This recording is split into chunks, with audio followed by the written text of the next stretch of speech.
This morning, the committee will review the President's proposed budget for the Department of Interior. I'd like to welcome Secretary Haaland and Deputy Secretary Boudreau back to the committee, as well as DOI Budget Director Denise Flanagan. Thank you all for being here.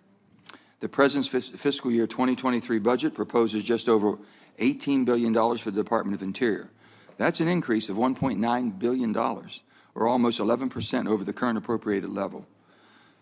On a positive note, the budget includes significant funding increases for most DOI bureaus and almost 8% increase in staffing levels, which is a much-needed restoration from the previous cuts.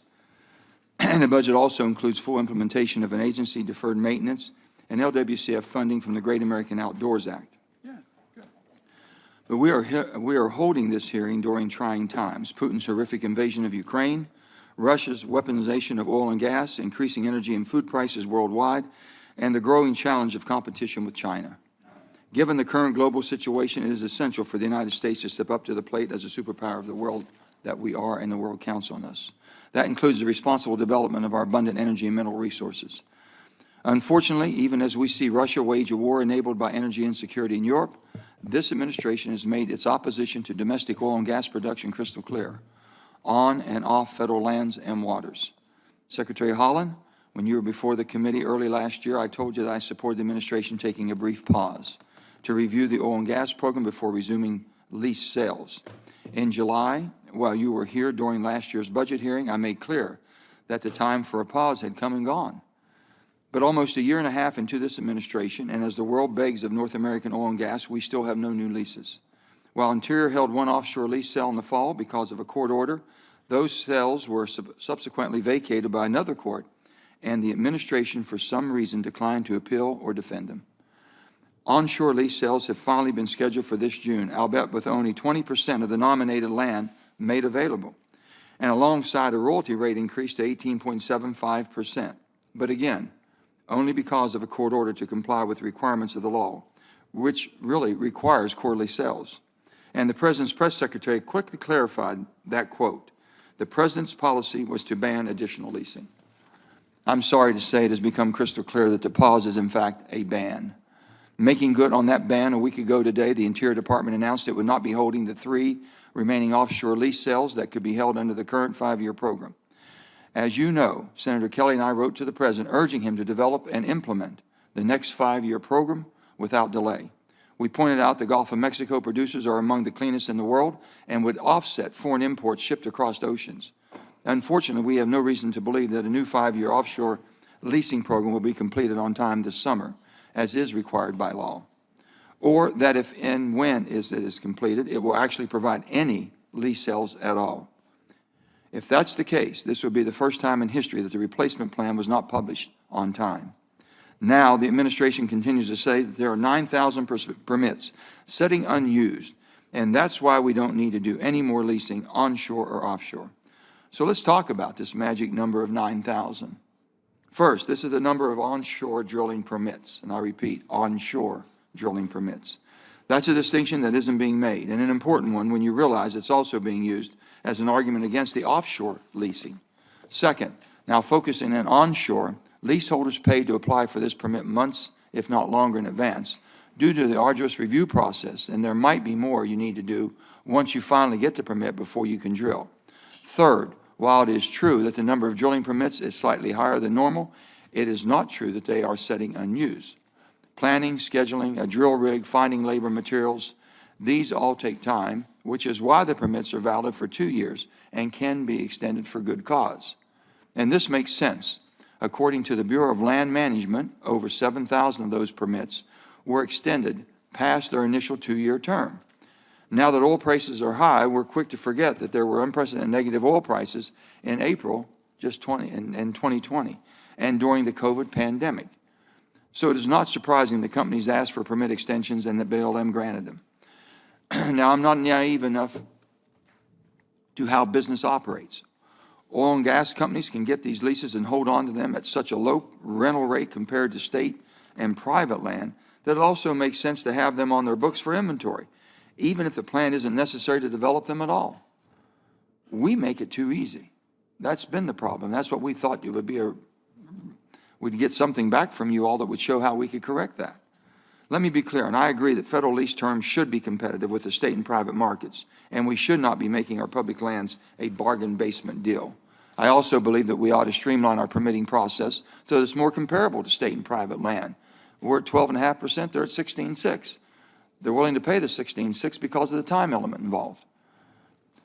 But if the administration's argument is that industry is to blame for setting on these leases and permits, then why don't they do something about it? Why don't we make the changes? The fact is the Department of Interior already has authority to adjust royalties to be competitive, address venting and flaring, fix bonding rates, and raise rental rates to encourage production. So, for example, if the concern is that too many leases are not being developed in a timely manner, the department could increase the rental rates over time to provide a financial disincentive against holding leases for speculation alone. You don't need legislation or new authority to do this. You have the ability to do it, and we've been looking for your plan. $1.50 an acre for the first 5 years and $2 an acre thereafter, that's a sweetheart deal that doesn't give the needed push to develop. Instead, the BLM scheduled lease sale in June simply raised the royalty to 18.75, which was a penalty on onshore, which is further than I would have gone, and I've said that, and doesn't discourage setting on the lease, but the royalty on its own may disincentive pursuing federal leases at all. Elsewhere, the administration has not been shy about rulemaking that has chilled investment in the oil and gas sector. So I don't understand why they have not made these common sense changes, which we've talked about. So let me throw out one other fact that we haven't heard from the administration. The percentage of onshore leases in production is the highest it has ever been in the past 20 years. Leasing is part of the cycle of development. Announcements that new leasing isn't in line with the president's policy while taking concrete steps to block or severely limit new leasing have a chilling effect.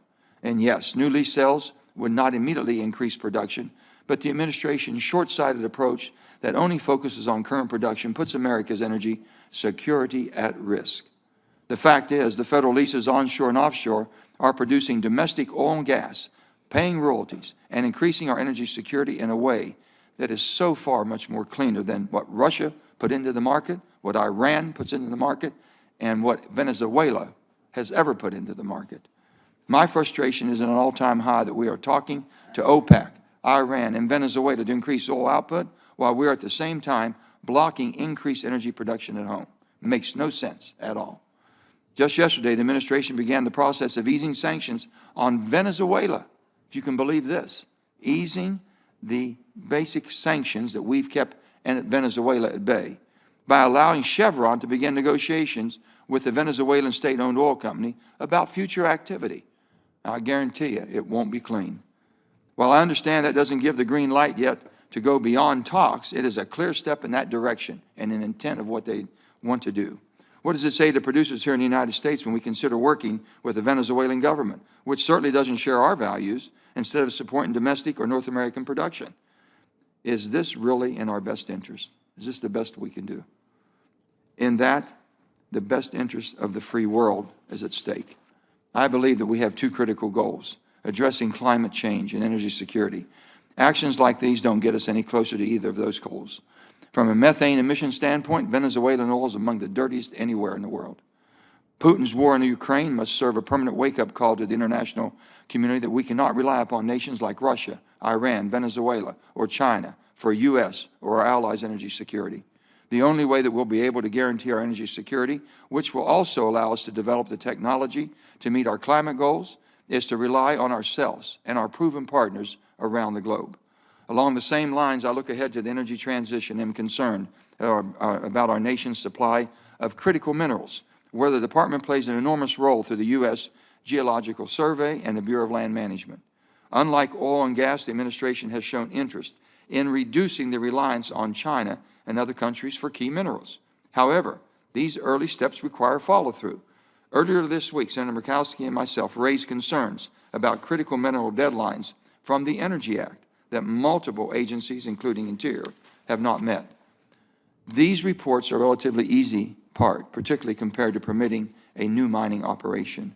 While domestic mining is only a partial solution to our critical mineral challenges, make no mistake, we need to increase domestic critical mineral production and processing, or we're going to regret it one day, because Xi Jinping is taking note of what Putin is doing.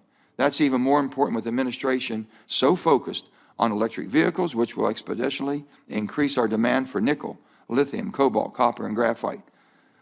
The reality is that if we're serious about both climate and security, at some point in the very near future, new critical mineral mines will need to open on federal land, and we will need to onshore processing, refining, manufacturing, and recycling. Given my experience with the so-called leasing pause and the missed Energy Act deadlines, I must admit that I am skeptical that this administration will ultimately support the development of these types of critical minerals projects in the United States of America. Given my experience with the so-called leasing pause and the missed Energy Act deadlines, I must admit, again, that I'm concerned. I hope for the sake of our country that I'm proven wrong. Now I will recognize Senator Brasso for his opening statement. Well, thanks so much, Mr. Chairman, for your very strong and compelling statement about the needs for affordable energy on the day that gas prices continue to hit highs across the country. American consumers are suffering significantly.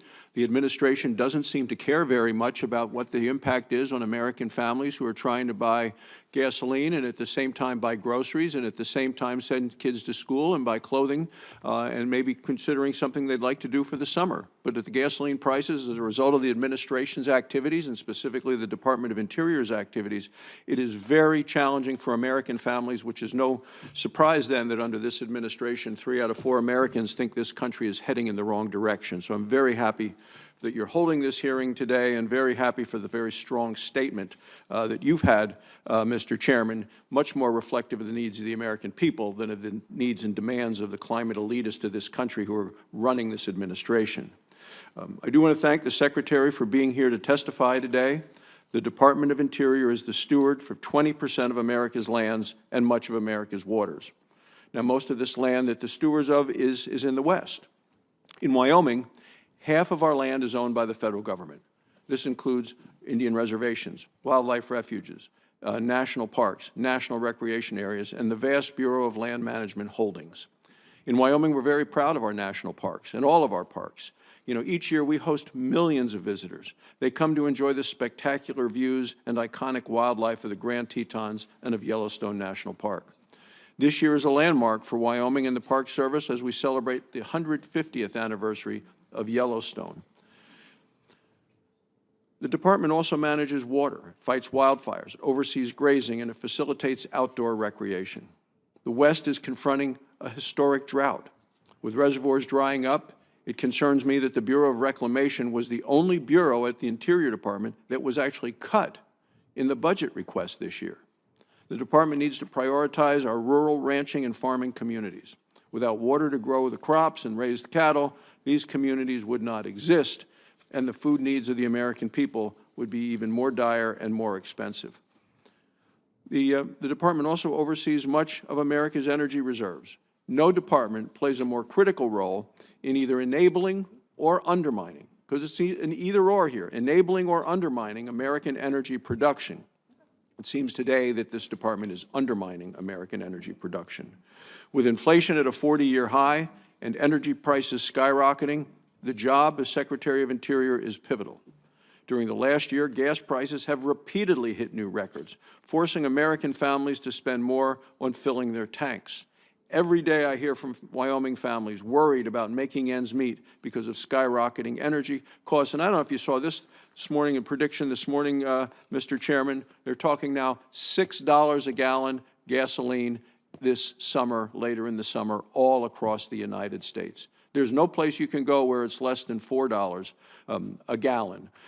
During this energy crisis, when the department could be opening up abundant American oil and gas reserves, the Department of Interior has done everything possible to shut them down. The President says he wants his administration to encourage more American energy. Instead, your department, Madam Secretary, stalls, postpones, and kills oil and natural gas lease sales. Your department is undermining domestic energy production, not expediting it. The results are apparent. Since President Biden took office, Americans have become much more dependent on foreign sources of energy. Meanwhile, the same administration has spent much of its time begging our adversaries to produce more oil. You said it right, Mr. Chairman. Well before the war in Ukraine, the administration and the president directly was even begging Russia for more oil. They even put it on the White House website. Not just oil, it's natural gas, it's coal. We have plentiful minerals in this country. We need to find ways to increase, not decrease, production of our nation's most abundant natural resources. It wasn't long ago that the shale revolution helped make our nation energy not just independent, but dominant. America was uniquely positioned to help our allies free themselves from the yoke of Russian energy.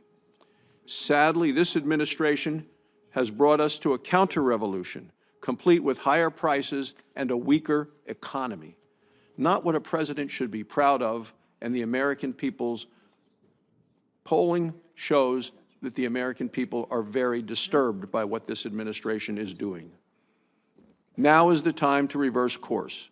I hope we can begin to identify areas where we can work together to make American energy dominant again.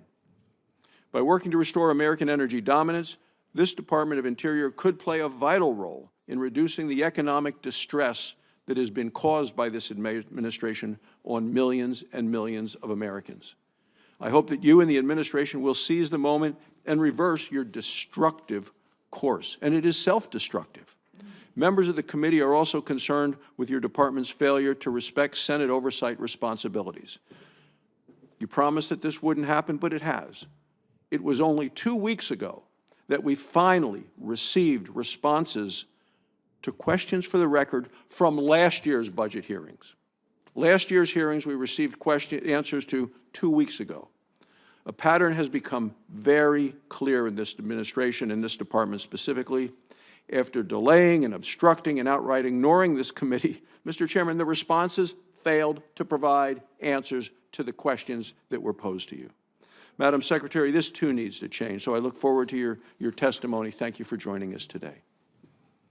Thank you, Senator. Now we're going to turn to Secretary Haaland for her statement.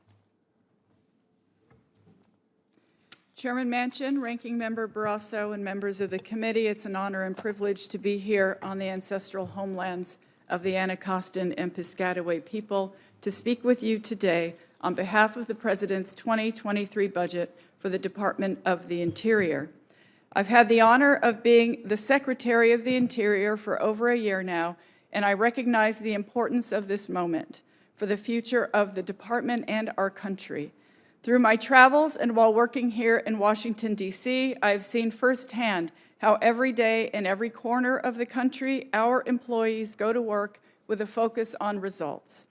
They work with their local communities, states, tribal nations, and other partners to conserve and steward our nation's natural resources and cultural heritage for the benefit of everyone. Interior's programs are helping generate jobs, grow the economy, and build resilience to the challenges of our changing climate.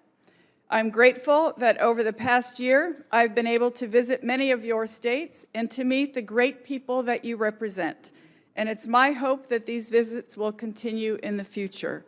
The work we do would not be possible without your leadership and support. And I look forward to continued collaboration on so many of these important issues. Before we turn our attention to the budget, I've gotten a lot of questions about the Outer Continental Shelf 5-year planning process, so I want to talk about that up front. The previous administration had stopped work in 2018 on the new 5-year plan, so there has been a lot to do to catch up on this. Varying conflicting litigation has also been a factor. But of course, as I've stated previously, BOEM is moving forward expeditiously, and the department will release the proposed program, which is the next step in the 5-year planning process, by June 30th, which is the expiration of the current program. As we take this next step, we will follow the science and the law, as we always do. This requires a robust and transparent review process that includes input from the public, states, and tribes to inform our decision-making. We take this responsibility seriously and are not prejudging an outcome. I welcome your continued interest and inquiries, and my team will follow up next month with details of a proposed plan. Working together, we have the ability to make tangible differences in the lives of families across the country. I am proud that we have made great progress in the last year. We took steps to accelerate the development of renewable energy on public lands and waters, launched a federal boarding school initiative to address the intergenerational impact of Indian boarding school policy, deployed resources to build resilience to address the drought crisis, pursued justice for missing and murdered Indigenous people, and worked to keep tribal communities safe.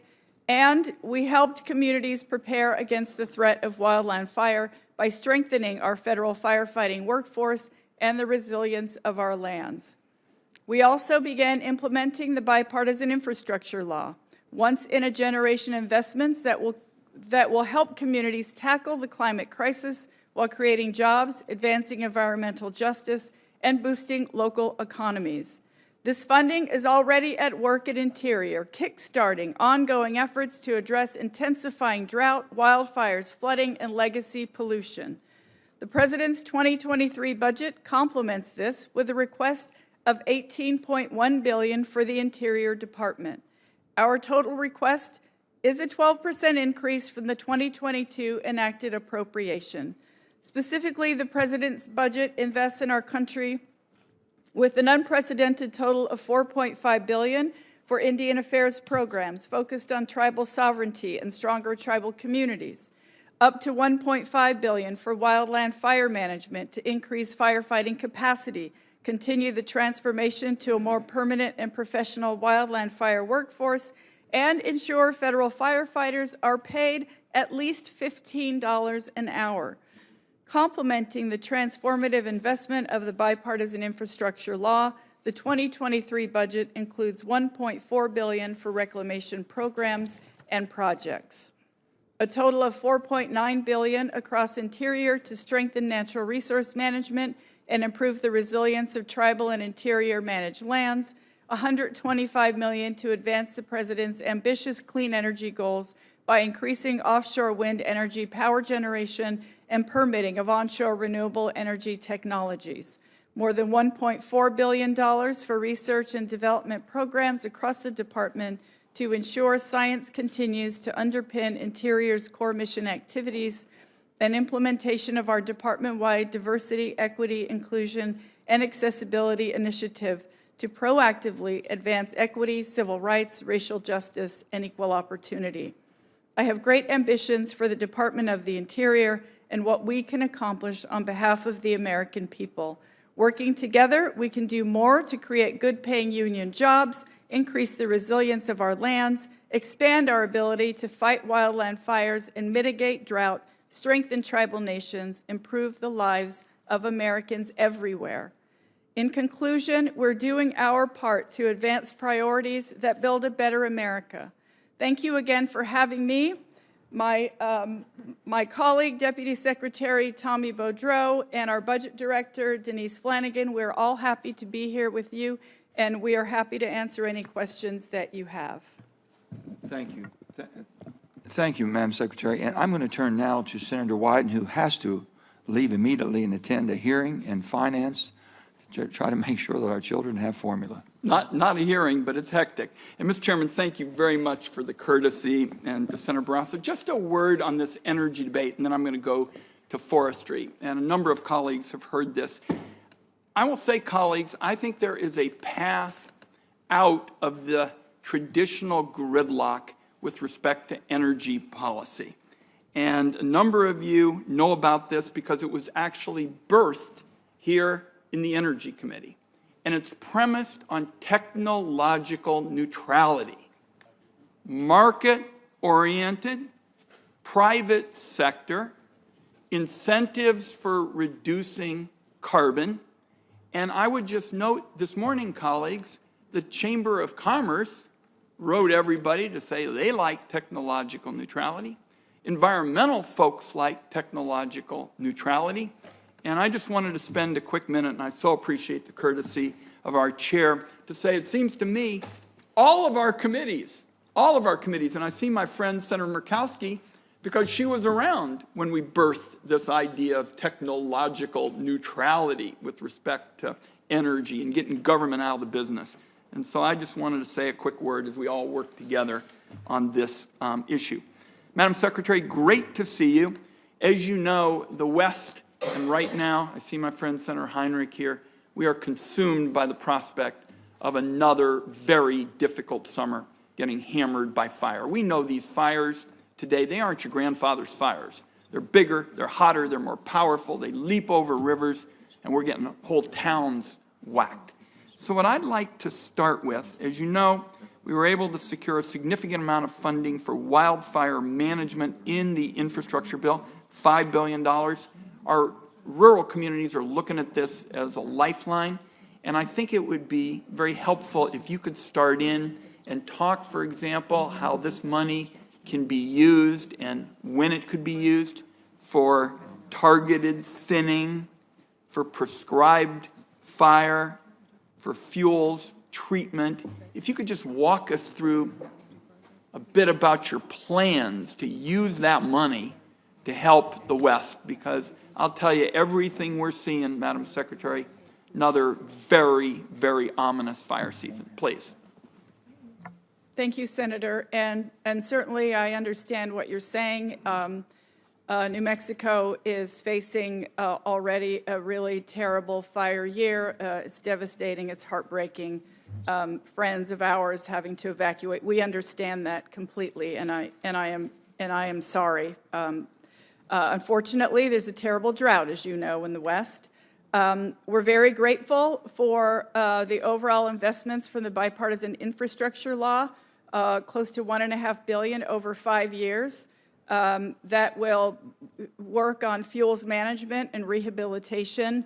I also want to say up front that very proud to have a very strong working relationship with Secretary Vilsack and the team in the Forest Service to make sure that we are working together to do all we can.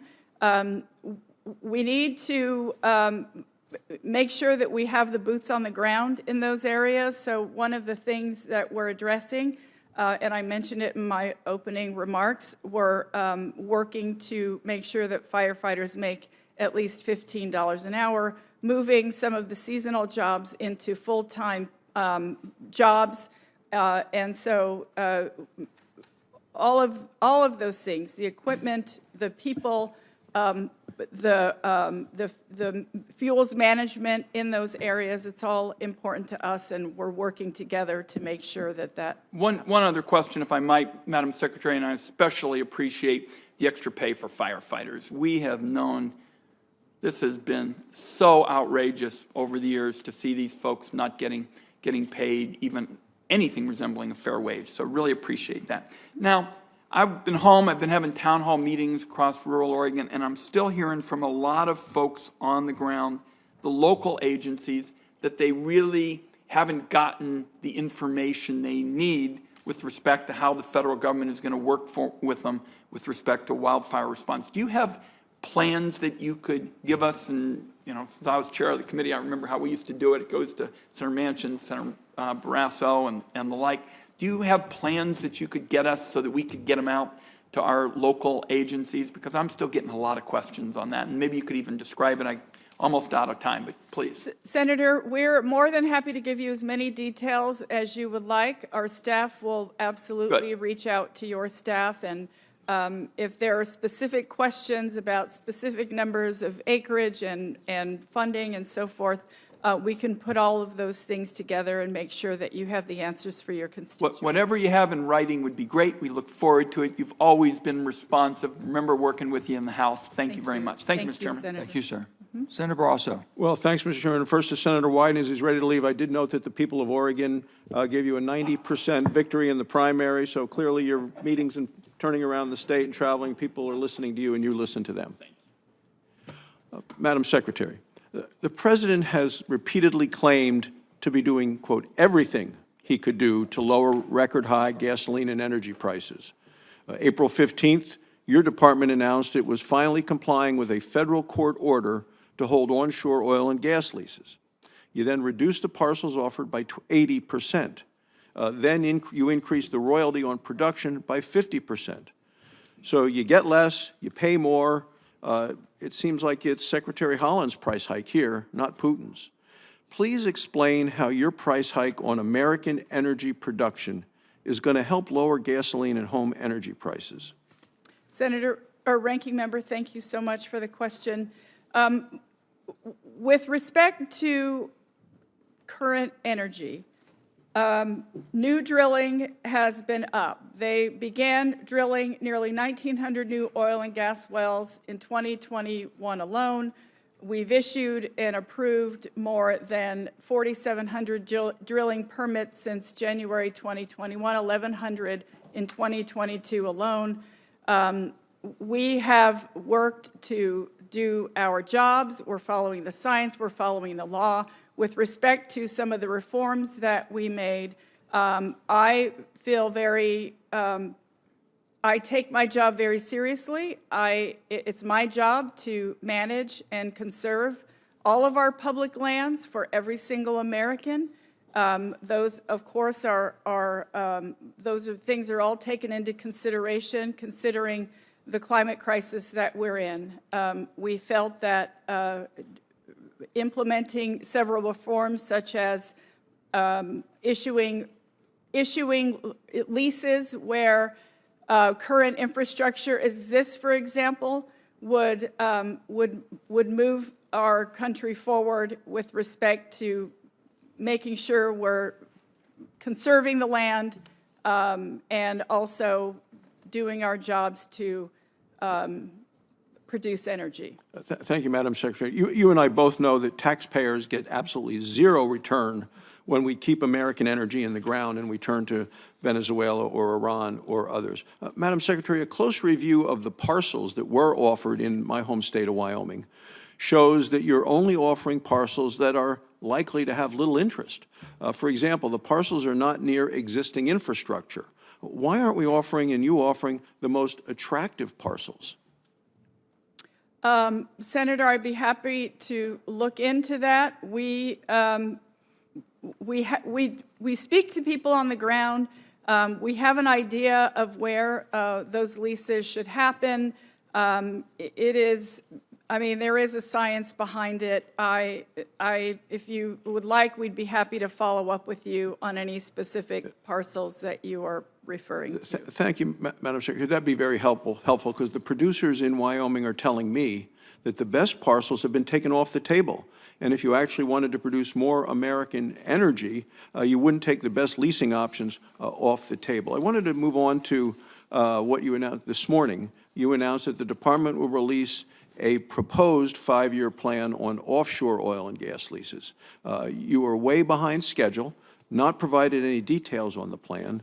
2 weeks ago, the Senate voted to support my motion to finalize a new 5-year plan by June of 2022. Well, that's coming up in about 6 weeks.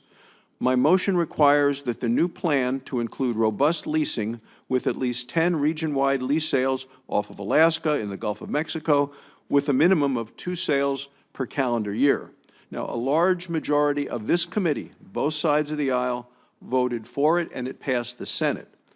Will you finalize a new 5-year plan by this date that the Senate, in a bipartisan way, is recommending, that includes at least 10 region-wide sales off of Alaska and the Gulf of Mexico with at least 2 sales per year? Ranking Member, as I mentioned in my opening remarks, we are working on the process, and we have been working on that process. There was, the process was stopped in 2018, as I mentioned, so there was a lot to catch up on. I will be happy to, we'll run a transparent process. We'll do what's required through the law, and we are happy to keep you updated as to the progress that we're making on the 5-year plan. Well, thank you, because, Mr. Chairman, the administration can't have it both ways. The administration can't pretend to support oil and gas production while doing everything in their power to slow down and block expanded production on public lands. Thank you, Mr. Chairman. Thank you, Senator. And I'll go with my questions next, if you don't mind. I would like to ask the same thing and follow up. Onshore and offshore, all we're asking for, can you commit to doing the leasing? I know you're going to do the plan. What we're committed to is the leasing that goes with it, because there's no guarantee that's going to happen on either onshore or offshore. And if you can't answer, I understand where I have to get the answer from. If you can, is your intent to lease? Thank you, Chairman. Our intent is to follow the law. We know that this 5-year plan is in the works right now. I couldn't tell you if I tried what is in it at the moment. Let me just, if I can, I'm so sorry to interrupt you, but never before has there not been a lease that I know of when the plan was put forward. It was put forward with the intent to lease, and it was followed up with leasing. You seem to be hesitant, and I understand. I'm not trying to put you in a tough spot. I just want to know, is the administration, with you have your top people with you right now, is your intent to lease unless you're stopped from leasing? Chairman, we have continued to lease. Thank you. We have continued to lease, and in fact, and I won't mention the permits because I know that isn't something you want to hear, but the truth be told, right now, currently, onshore, there are more than 12 million acres under lease. Offshore, more than 8 million acres under lease. It's clear that we are leasing. Well, those have been previous, but the bottom line is that you have the ability to make some of the changes as we've recommended. There's practical changes that should have been made by now. You don't need us. You can look at and review it, and if we think you're out of bounds, then we'll pull you back in. But we think that basically there needs to be adjustment in a lease program. Private sector understands it. A lot of leases they're holding, they shouldn't be holding, but they will if they're as cheap as they are. So there's a lot of adjustments that can be made. We're not making any attempt. I'm not going to belabor this anymore. What I am going to do is this: the fire. My good friend here from New Mexico is Senator Heinrich has showed me the fires they're dealing with in New Mexico and all over the West. Those of us on the East Coast don't really understand. So I started asking questions to the people who do basically the timber industry. And I found out that on private lands, local citizens can act as good Samaritans and put it out before it gets out of control. If it happens on a federal land, they're not able to do this. Doesn't make any sense to me. I've talked to people who were basically had contracts to cutting. Lightning strike, they saw it start and couldn't act quick enough to put it out before. They had to call the federal government, and by the time you got there, you had a raging, out-of-control fire. I never knew this, Senator, and this is something new to me, and it doesn't make any sense. I'm sure that none of us intended for that to happen, but they're telling me that they cannot go on as a good Samaritan on federal lands. And is that what you understand? Is that anybody? Chairman, I am very, very happy to look into this for you. I know doesn't make sense, does it? I appreciate your concern, and I will absolutely. Well, I'm sure that my senators here from the West. You want to say something to that? Well, I'm just walking in. Sorry. But I would say that my communities after a severe fire, several years ago. I mean, we've had them every year, but after the loss of 4 firefighters, I think people really do believe that the community can be involved in what we termed hasty response. And hasty response is an integrated system of local county officials and people working together to jump on the unique changes in our climates, driving much warmer temperatures. My colleague, Senator Risch, I don't see him here this morning, but he has the Incident Response Command in Idaho. So you can go and visit that. And they will tell you, they will show you the mapping. With these dry conditions, fire starts are so much more easily to happen. And so we have to create a system that now responds to that, because the escalation, so if everything's a lot drier and you have the ability to have many, many more fire starts, having hasty response. And so we have done some work on this, but Mr. Chairman, we could always do more. Let me just say this, if I may. I was talking to one of the larger companies that do timbering on federal lands. Mm-hmm. They're out in the hitherlands, okay, and there's no quick response. And they told me they saw the lightning strike, they saw the fire start, and they had to call it in. It didn't make sense to me at all, but I just, is there a prohibition is all I'm wanting to say. And if there's not, then they misled me. If there is, we've got to change that, because these are professional timber people that could probably, it's to their best interest to stop the fire before it goes out of control. So I'm just asking that question. I know we've taken a long time. I've got another question I wanted to ask also. Chairman, if I could just say very Sure. quickly that we work consistently with states, tribes, local communities to make sure that this is a coordinated effort, and we know how important and dire the situation is. I just have one more question on that, and I'll turn to my fellow colleagues. I've heard so much about the flaring that goes on public lands. I know on private lands, I know that they do everything they can to capture because it's a valued asset. It's a valued product they sell. And so I'm saying, why in the world would they be flaring? Why are they doing this? And I'm told that they cannot get a permit for pipeline to take the flaring or take the methane off. So my question would be, has the department taken any steps to reduce venting and flaring on our public lands by expediting through the process of getting a pipeline to take that dangerous and harmful methane off into the market that needs it? Chairman, thank you so much. Yes, we all need to reduce the But it happens methane because waste, yes, yeah. and it causes a lot of health problems as well, so I understand that.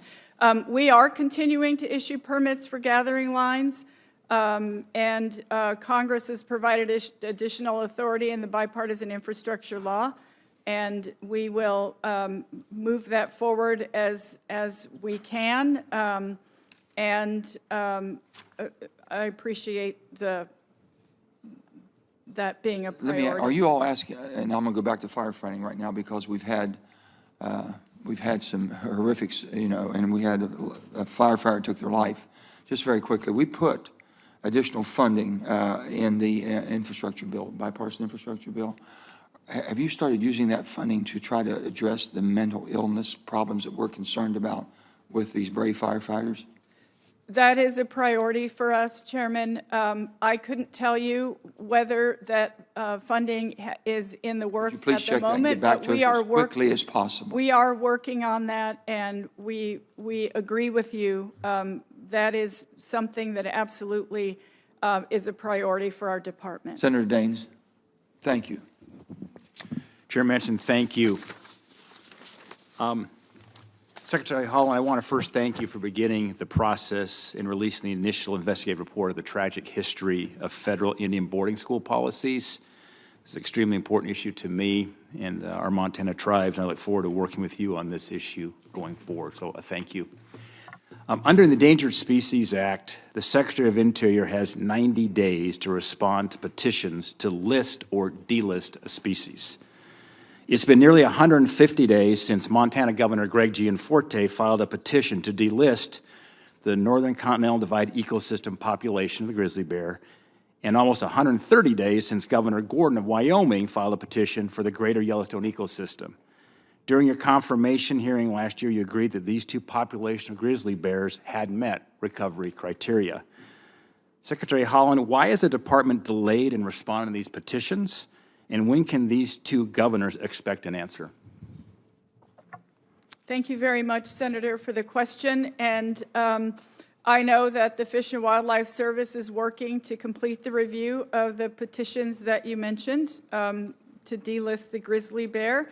The implementation of the ESA is guided by science and the law. I'd be happy to, when I return this afternoon to my office, to inquire about a timeline and would make sure that Martha or someone reaches out. Yeah, and for perspective, FWS did respond to some activists who looked to relist gray wolf populations on May 26th and June 29th. So that was within 114 days and 80 days, respectively.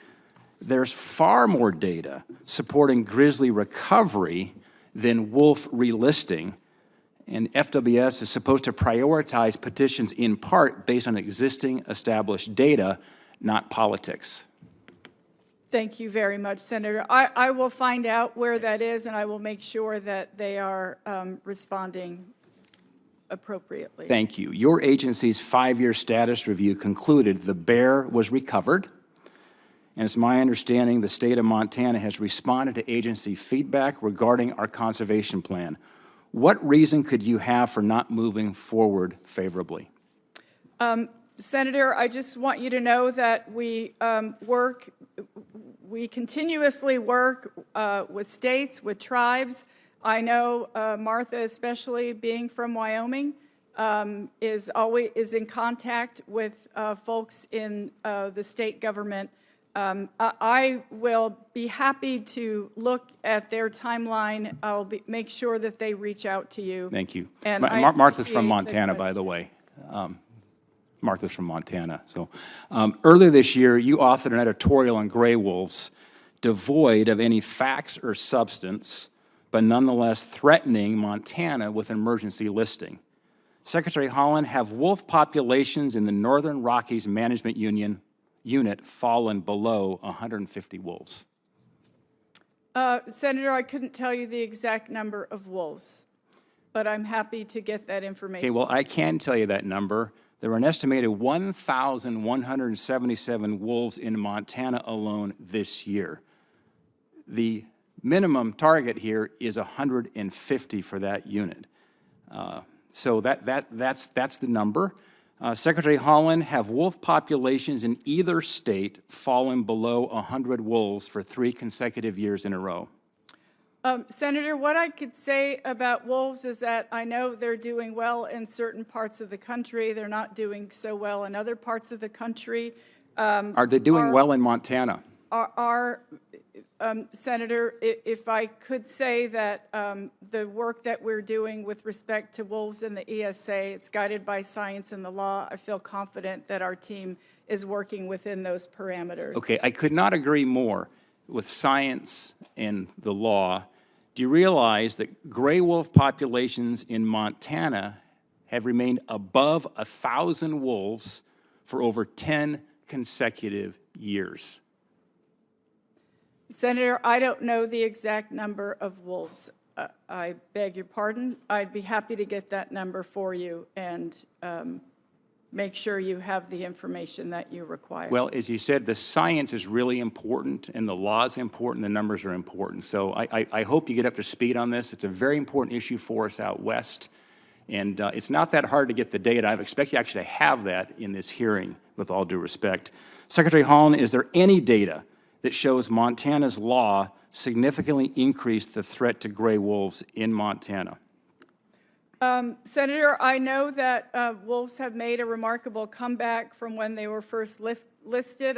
That's in thanks to all the partnerships that we have made. I know that your state has done that remarkable job in ensuring that the ecosystems support the animals that are there.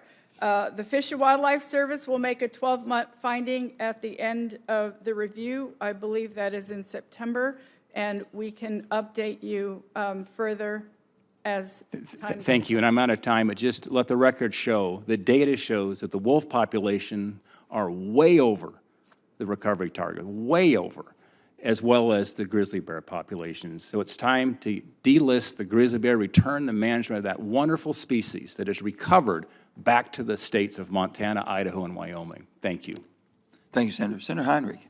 Thank you, Chairman. And Chairman, thank you for your interest in the fires. We are seeing really different fire behavior these days. You're on the front lines. You guys we're in a we're in a drought that hasn't been this bad for 1,200 years. And we're seeing wind events that we've never seen before. So it's we have almost 2,000 people on one fire. And it's simply impossible for them to hold lines when we have, we've had times when there have been 7, 8, 9 red flag days in a row. So if you have 45-mile-an-hour winds, 50-mile-an-hour winds, you can't put the tankers up in the air. It's dangerous. You can't put the helicopters up in the air. And sometimes you can't put firefighters in front of these spotting fires. And so it's just very, very difficult. We're going to have to reevaluate how we fight fires, how we do prescriptions, and I very much appreciate your interest because we're going to have to work together on it. Committed to help. Deputy Secretary Boudreau, I wanted to ask you, because you've been around for a couple of different administrations, Oil and gas production, at least in my state of New Mexico, up or down?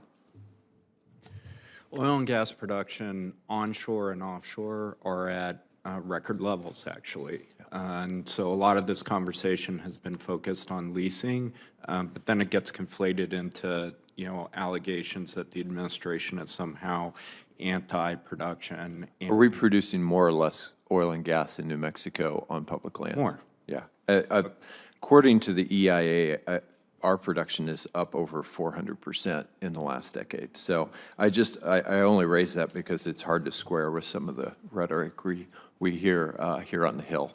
I want to move to hard rock mine cleanup. Secretary, in the bipartisan infrastructure bill, Congress finally authorized a dedicated abandoned hard rock mine reclamation program, something we've needed for decades and decades. And I was really pleased to see in the president's budget a request for $85 million for hard rock mine cleanup. But that funding is channeled through the Abandoned Minelands Program and through the Energy Community Revitalization Program, which is actually kind of designed to deal with abandoned oil and gas wells. Why not simply take that $85 million and fund the the hard rock mine reclamation program that we authorized in the infrastructure bill? Senator, thank you so much for recognizing the need for us to clean up that legacy pollution across the country. And we're grateful to have the opportunity to change people's lives in that way, not only by creating jobs, but cleaning up their environment so the pollution doesn't cause health problems and so forth. I appreciate that comment, and we're happy to speak with you. We're happy to speak more with you about this issue, and of course, follow the lead. The department is requesting $65 million in the OS to address these hard rock mines. So, yeah, I think it makes sense to stand up a standalone program that really focuses on this. It was a challenge to get this established. It took decades, and I think now is the time, and I look forward to working with you on that. Can you talk a little bit about how you're tracking conservation progress? I know the president's articulated some very aggressive goals. The 30 by 30 sort of goal is out there. But how are you actually tracking, what lands Interior has protected and what kind of progress you're able to make towards those aggressive goals? Thank you, Senator. And thank you for mentioning the America the Beautiful initiative, which is really a unifying opportunity for our country to conserve for the future. There is an atlas that is coming out. I believe the beta version is out sometime this summer that will be able to track those lands more consistently. We're happy to keep you updated on when we're rolling that out, and I think it'll be a really great opportunity. Thank you, It should be Chairman. by the end of the year. The Alice by the end of the year. Look forward to having a chance to review that when it comes out. Yes, thank you. If I may, real quickly, Secretary Haaland, I don't know, you all just put out a statement. The U.S. Department of Interior just put out a statement. And the statement basically says, a proposed program is not a decision to issue specific leases or to authorize any drilling or development. This is from y'all's office. So it looks like you are on to shut everything down. Did you know you all put this out? I am sorry. I am sitting in this hearing and not. My God, somebody, this shuts it down. It shows what your intent is. Yes, we can. We'll get copies for everybody. Basically, it says, Secretary Haaland provides updates on offshore leasing program during the Senate testimony. During testimony before the U.S. Senate Committee on Energy and Natural Resources today, Secretary of the Interior, Deb Haaland, confirmed that despite delays in implementation from the previous administration, the Interior Department will release the proposed program. the next step in the 5-year offshore energy planning process by June 30th, 2022, which is the expiration of the current program. A proposed program is not a decision to issue specific leases or to authorize any drilling or development. So we're going to do the proposal, but it doesn't guarantee they're going to do any leasing at all. Chairman, Yes, ma'am. what I could say is I believe what that is saying is that it's the plan that's coming out. But I there think is what you're prefacing it by saying after you're acknowledging the plan, you'll have a plan by June 30th, but you went further to say that doesn't mean that you're issuing any specific leases. If you have a plan, you should have, I mean, we've never done this. This is history. We've never done that before, not issue leases if you put a plan out. The plan has always been a long-term 5-year plan to lease. I don't believe that is saying that we're not going to do any of those Let me things. just I pass think I'll it get a is, copy I for think it everybody. is, Maybe I'm reading it wrong. is, We'll get copies for everybody. I think it is saying that we're putting the plan out, but not saying With what's the in intent the not to, plan. in all honesty, I'm sorry, we're going to have to agree to disagree. I'm not going to get into back and forth. Yes, sir. Yeah, Senator Chairman, if I can just sort of be clear. Okay. The 5-year planning process is a 3-step process. The Trump administration did the first step in 2018, and then they dropped the process, largely because their energy dominance rhetoric caused a lot of alarm and caused a lot of pushback. And so it is appropriate for us to take a step, be deliberate as we think about potential future leasing described in the 5-year program. What that statement says is by the end of June, we'll take step number 2. And it's just step number 2 in a 3-step process. No decisions about leasing will be made until step number 3. That's all that says. By all So- due respect, let me just say this. I'm told that we always got your step 1, what you intend to do on June 30th, a lot longer than the deadline. A lot of time in between. We would have had time to go to step 2 and 3 and evaluate where you were going. It would have sent a clear signal that you're looking at what's going to basically provide the surety that we can continue to provide for ourselves in America, the cleanest energy coming from the Gulf. But we're getting this at the last possible day and the last possible minute, knowing that there's other steps to go through, gives us no security. That's all I'm saying. The timing is not right. You all have taken as long as you possibly could. Yeah, I hear you, Chairman. Okay. It is, as the Secretary said, we got a lot put into our lap that we have to sort through. I do, and Including to calm down the American people when they put out a plan that caused panic in Republican states like Florida, up and down the Atlantic coast. We have to unpack all of that. Yeah. We understand that we're in challenging times right now, but right now we've got to send a clear signal that we can take care of ourselves in the United States. With that, who do we have? We just, Senator Cantwell. Or back to the Republicans? Oh, well, I wish I could be next. I know you'd Sure like I'm to be. not. Senator Langford, you will be after Senator Langford. Mr. Chairman, thank you. Let me finish out this conversation. On June the 30th, there is a release of a proposal. There's going to be a comment period and everything else on offshore. When is the earliest we could actually start leasing? I know there's comment period coming back in. I've got a lot of other questions I want to go through, but when's the earliest, based on this proposal, we could actually start leasing? Because the 5-year plan is set to be done by that point. It's not done. It's a proposal. So when's the earliest we could actually start leasing? Senator, thank you for the question. So we develop and release the develop and release of the proposed program draft, the programmatic environmental impact statement, followed by a 90-day public comment period. We incorporate those comments and input to develop and publish the proposed final program and final programmatic EIS, which can be approved by me and adopted 60 days after that. So we plan to propose have the proposed program by June 30th, and it's Right. another 90 plus 60, 150 days after that, and probably. So you're saying by the end of this year, by December 31, at that point with that calendar, that you would be able to start leasing at that point? I will absolutely keep you abreast of the progress that we're making and make sure that this committee knows. So when is the deadline on it to be able to start leasing, actually, to be able to get to this point to have this process done? I don't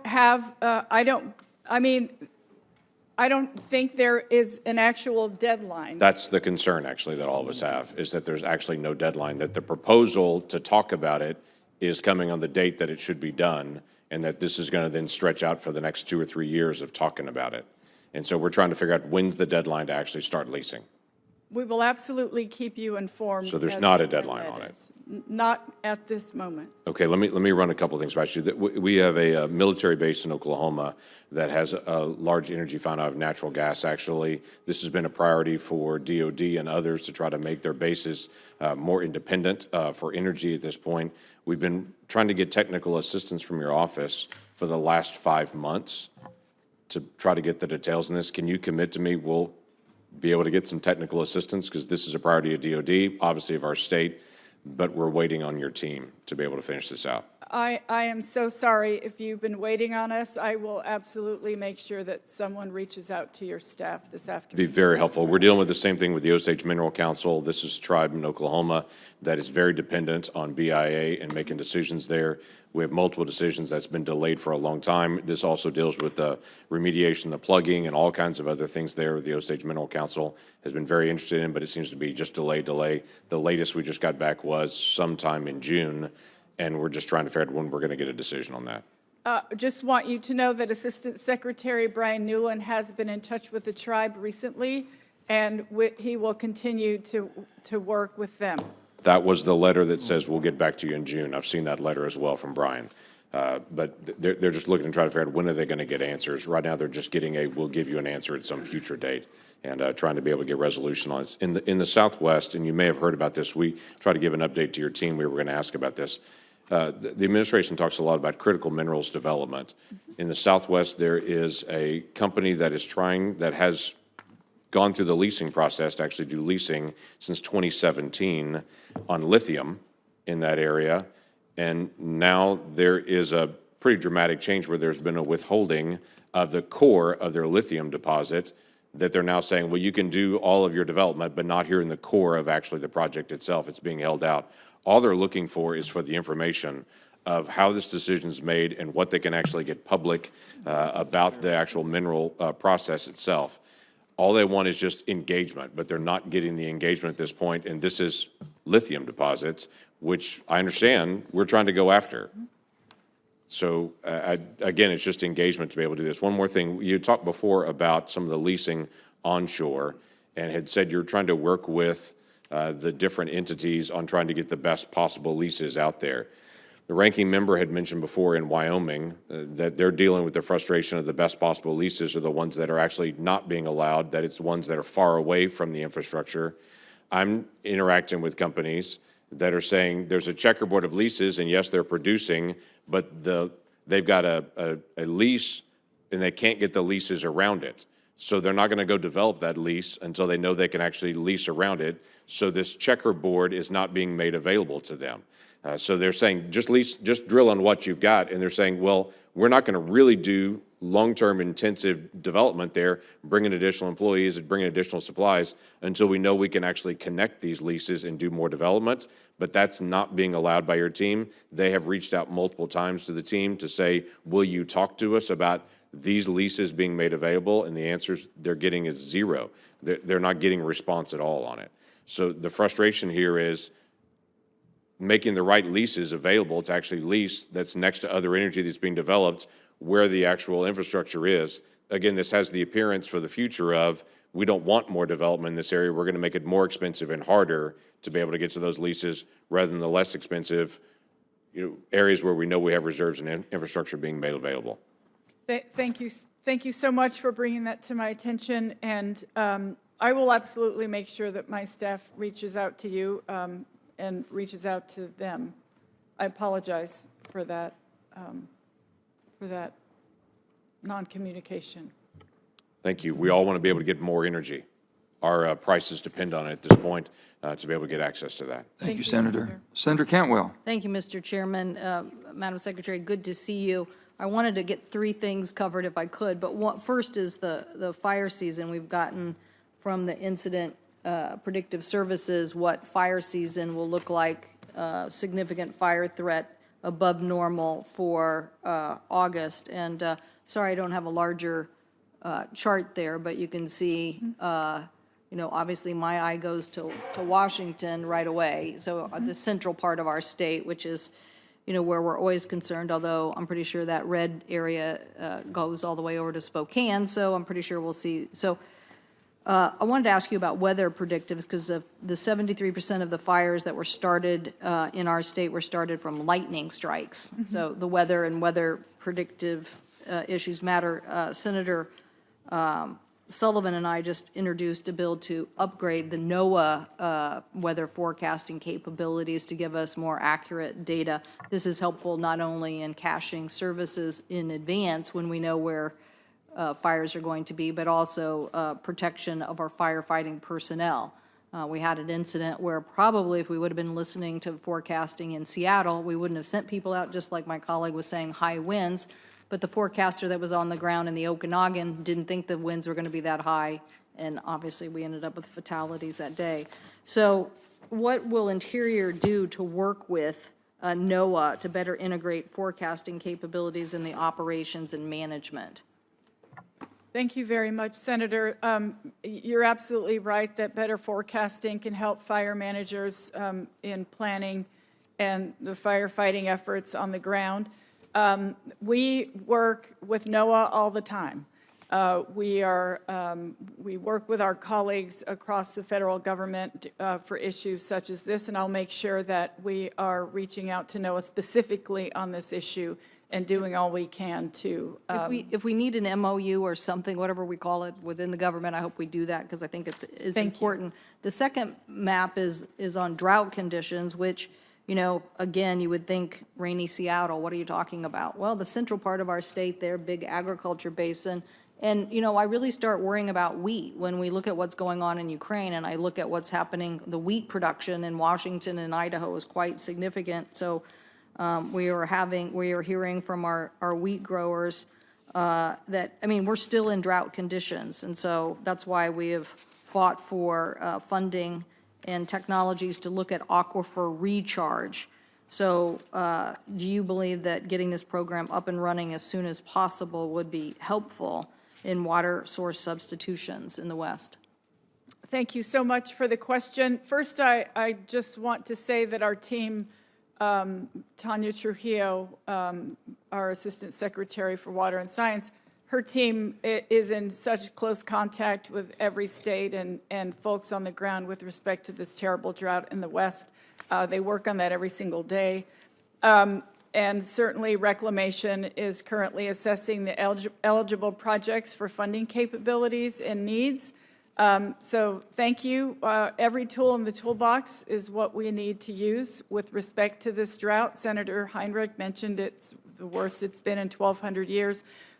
So I just want you to know that we're doing everything that we possibly can, and appreciate you bringing that. Yeah, I think the recharge idea is a great idea. I just think we got to get on it and get on it quickly. The last thing I wanted to, the chairman had a meeting I was unable to attend on Canadian cooperation and issues related to mining. To me, showcases how Canada has been successful at hard rock mining because they've had a royalty system.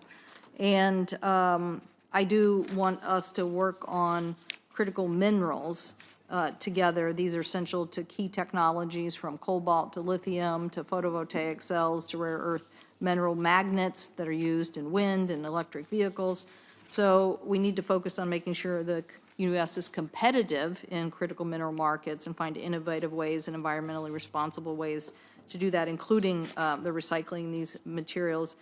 Do you think that this royalty issue should be addressed here? Can you please describe how the department can support both critical minerals development on public land while ensuring it's in appropriate places, and what you think about the royalty issue?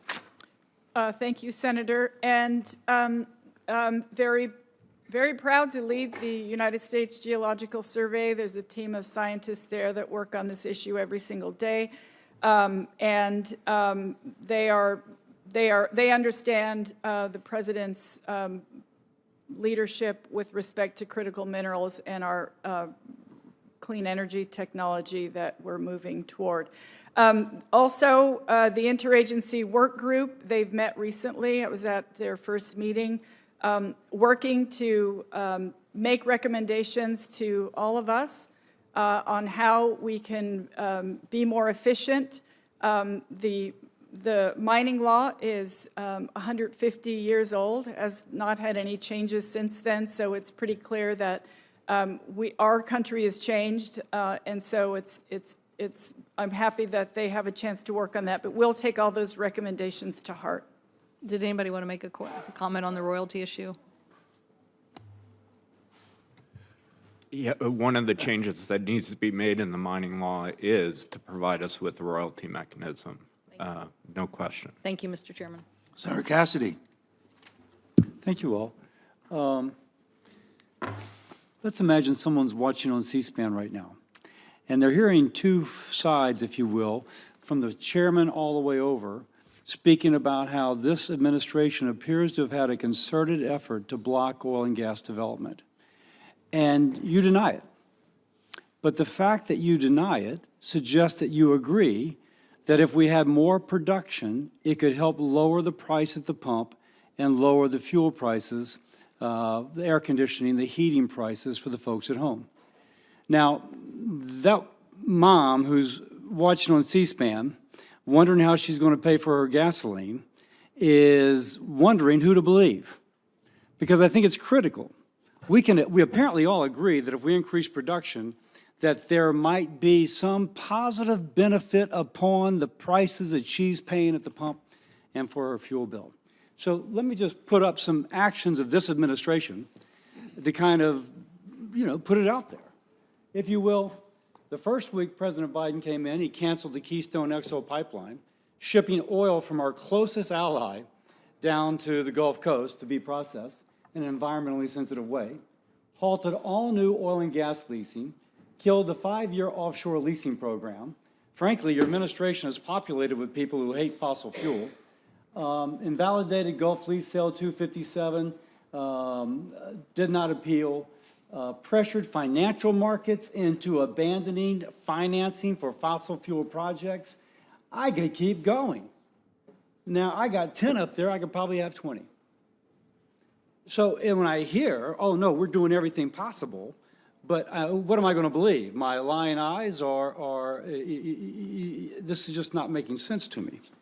And Mr. Boudreau, when you say that you couldn't go to lease sales because you had to clean up all the uncertainty that had been created by the previous administration along the Atlantic, along Florida, et cetera, we're talking about Gulf Coast lease sales, not the Eastern Gulf, about the Central and Western Gulf.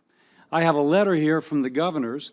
It includes the governor of Alaska, but the governors of Mississippi, Louisiana, Alabama, and Texas. They want those lease sales. There was no mess to clean up there because it employs tens of thousands of Americans. And so I'd like to submit this for the record, and I assume that it is, even though my chair has stepped out for a second. I see the powers that be nodding their head, yes. So the idea that there would be some sort of objection in the Gulf Coast to a lease sale is certainly not held up by these governors. And I think that the chairman's point that you've laid it to the last possible moment to put in the first stage when normally everything else would have been done by the date that you're releasing the first stage is again telling. So for the person who's watching, Madam Secretary, is it more so you've mentioned climate several times, and I know for the administration the concern about emissions is top. Here comes fossil fuel development, here comes lowering the price of gas, and climate is top. Okay, that's a priority, we can accept that priority. Is it more environmentally friendly to develop and produce oil and gas resources off the coast of Louisiana, or is it more environmentally friendly to develop those resources, say, in Venezuela or in another country abroad? in terms of emissions, in terms of climate? Senator, what I can say is that I think here in our country, we care deeply about workers. But that's not my question. My question is, what has the lowest emissions profile? Using Louisiana or American workers in the outer continental shelf off the Gulf with American companies and American regulations, or Venezuelan standards and Venezuelan crude? Senator, I'm not an economist or an engineer or a scientist, but with respect... I'm almost out of time, and I get a sense that this question is not going to be answered straightforwardly, no offense. There is a national lab which has determined that the emissions profile of developing oil and gas off the coast of Louisiana is the lowest in the world for that oil which is processed in Louisiana. Hold up the second one, please. And yet these are the countries that we are asking to produce oil and gas, as opposed to us with our workers and our lowest standards. Now, this is the crazy thing. If you're concerned about climate, you should be producing in Louisiana. Lastly, Mr. Boudreau, you had mentioned that production is now higher. That's not true in the Gulf of Mexico. In the Gulf of Mexico, relative to when this administration took office, we're down about 300,000 barrels a day in the EIA literature from February. That's a pretty significant decrease, 300,000 barrels a day. Maybe you have something later than what's online with EIA, but this administration's all points assault on American oil and gas production is hurting that person who's watching on C-SPAN at home, it's hurting the jobs being created, and it's hurting the international environment. And with that, I yield.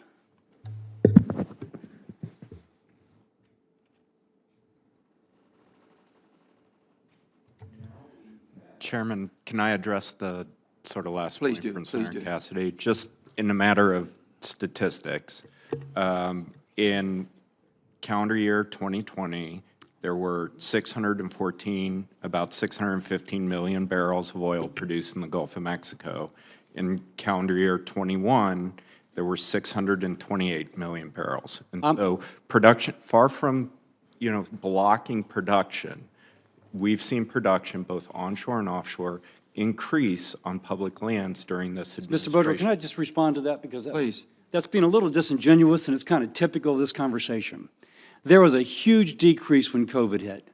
And so you're factoring in that those lowest months when COVID hit, boom, and production fell all over. And now you're saying, but the next year we did better.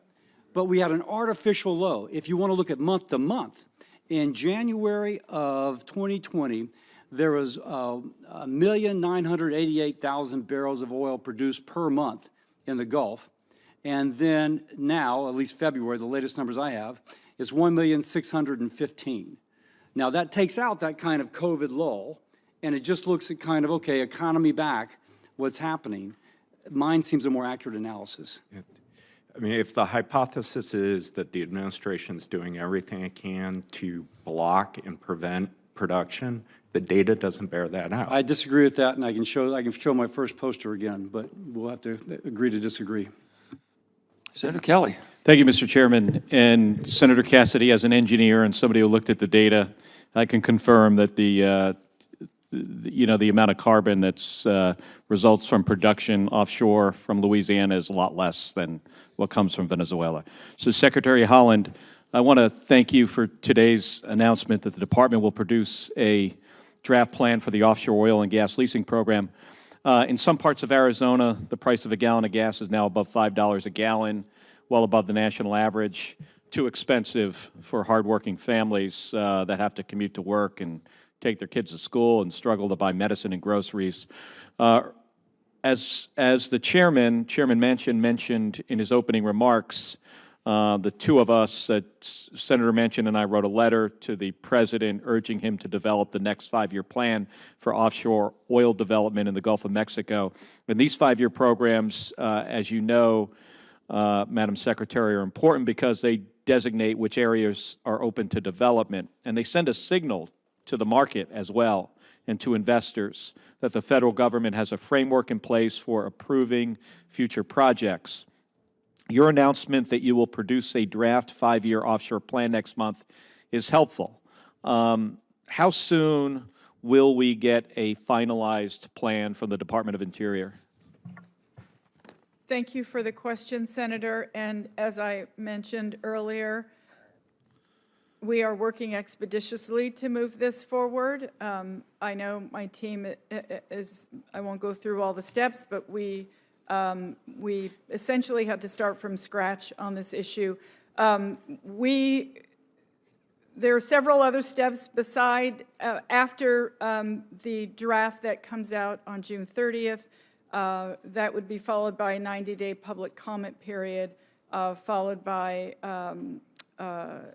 another final programmatic EIS that could be adopted 60 days later. We're happy to keep you updated on our progress on this issue, and we'll be happy to keep you updated. So based on the 90 days plus the 60 days, it looks like the earliest would be November 30th. Is there any way to accelerate that? As I mentioned, we are working expeditiously. All right. Thank you, Madam Secretary. I want to transition a little bit to drought and water in the West. We're experiencing the worst drought in 1,200 years, and it's been going on for 2 decades. And the supply of the Colorado River water is, tightening faster than experts predicted. And we have already in Arizona curtailed about 1/3 of our share voluntarily of the Colorado River water. Lake Powell is so low that the Glen Canyon Dam is getting close to not being able to generate power anymore. That energy, renewable energy, goes to 5 million people in 6 states. And the Department of Interior budget request for drought contingency operations in the basin totals $18.7 million. That funding would be used for water conservation and fallowing of land to stabilize water levels in Lake Powell and Lake Mead. The President's request for drought contingency operations is simply not enough. $18.7 million is not enough money for this. Can you work with us to re-examine this budget item? Senator, we're always happy to work with you. And I do want to, yes, recognize how terrible this drought is. I'm from New Mexico, and you see the fires that are happening because of it. So yes, we're always happy, more than happy to work with you. Yeah, we're on the verge of another horrible fire season as well. I know in New Mexico, you had the first or second, worst fire in the state's history here that was just burning a couple weeks ago. At the time that fire was burning, we had 3 major fires in the state of Arizona. This is related to, how dry our states are. We've got to solve this water problem. It's not going to solve itself, so we just can't hope for this drought to end, and we need more help from the administration. So thank you, Madam Secretary. Senator Lee. Thank you, Mr. Chairman. Secretary Haaland, I understand you'll be in Utah next week for the signing of the Navajo Water Rights Agreement. I want to thank you for your work on that issue and your collaboration on these and many other issues. Madam Secretary, in January of 2021, shortly after he took office, President Biden told the American public that he was placing this moratorium on oil and gas leasing. And he informed them that it'd be contingent upon a report to be produced by your department, the Department of the Interior, regarding the oil and gas leasing program. Now, a couple of things have happened since then. Well, one is that the report has been produced and released by your department. The other is that there's been a court order concluding that the President lacked the authority to issue this moratorium to begin with, and your department chose not to appeal that court ruling. So let me ask you this. In light of this, does the President want to continue the oil and gas leasing moratorium? Senator, there is not a moratorium. Okay. So there is not one, so you're saying he does not want to continue one. Now, it is important, I mean, some might suggest, well, leasing is resumed. Well, that kind of assumes facts, not in evidence. Number one, offshore leasing hasn't resumed, and you've cut onshore leasing by 80%, and at the same time imposed a 50% royalty hike, which will, of course, be passed on to American consumers in the midst of an energy crisis in which they're tired of paying $5, soon to be $6 gas.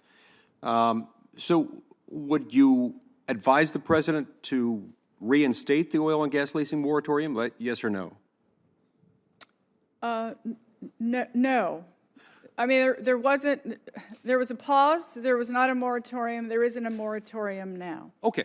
So there's a pause, there isn't a moratorium now, but it seems to me like there's a de facto moratorium. No leasing going on offshore, and onshore has been restricted by 80% with further discouragement provided by a 50% royalty increase passed on to consumers who are tired of paying $5, soon to be $6 a gallon gas. We've seen this pattern of attacks on the oil and gas industry. And just last week, the department canceled 3 scheduled auctions that would have opened up space in Alaska's Cook Inlet and the Gulf of Mexico for energy production. Now, a couple of interesting things about this. Gina McCarthy, the White House climate advisor, told a CBS reporter that an offshore lease sale had been canceled. But she did so before the cancellation was even made public. Did you authorize Ms. McCarthy to make that statement, that announcement? I don't believe that I spoke with Ms. McCarthy. So you did not authorize it. Now, just last month, Ms. McCarthy also told MSNBC that, quote, President Biden remains absolutely committed to not moving forward with additional drilling on public lands. Do you agree with Ms. McCarthy as to that statement, yes or no? Senator, I am working to lead the Department of the Interior. I get that, but do you agree with this statement or not? I don't know. I didn't speak with Ms. McCarthy. I don't speak with them about any statements that they made. I didn't ask that. I asked whether you agreed with it. And your answer is you don't know. Perfectly legitimate answer, I suppose, but troubling in some ways. Now, with respect to the Cook Inlet lease, which was canceled, your department, the Department of the Interior, cited a quote-unquote lack of industry interest in that lease. Now, it seems to me that industry interest can't really reasonably be gauged or gauged at all until the extent or the value of the actual bids are made clear. So does this mean you're going to force companies to tip their hand, show their cards every time they want to pursue a leasing opportunity? Well, I think it's our job to make sure that we are reaching out to companies, that we're gauging their interest by speaking with them, and if there is no interest and it doesn't make sense to move forward. Mr. Boudreau, the Cook Inlet lease, yes or no, would be a relatively low-producing lease, correct? So I grew up looking out on Cook Inlet, and I'll just say there is a long history of potential lease sales in Cook Inlet being delayed or canceled. Okay, and not at all responsive to my question. The answer is relative to others, it's a relatively small one.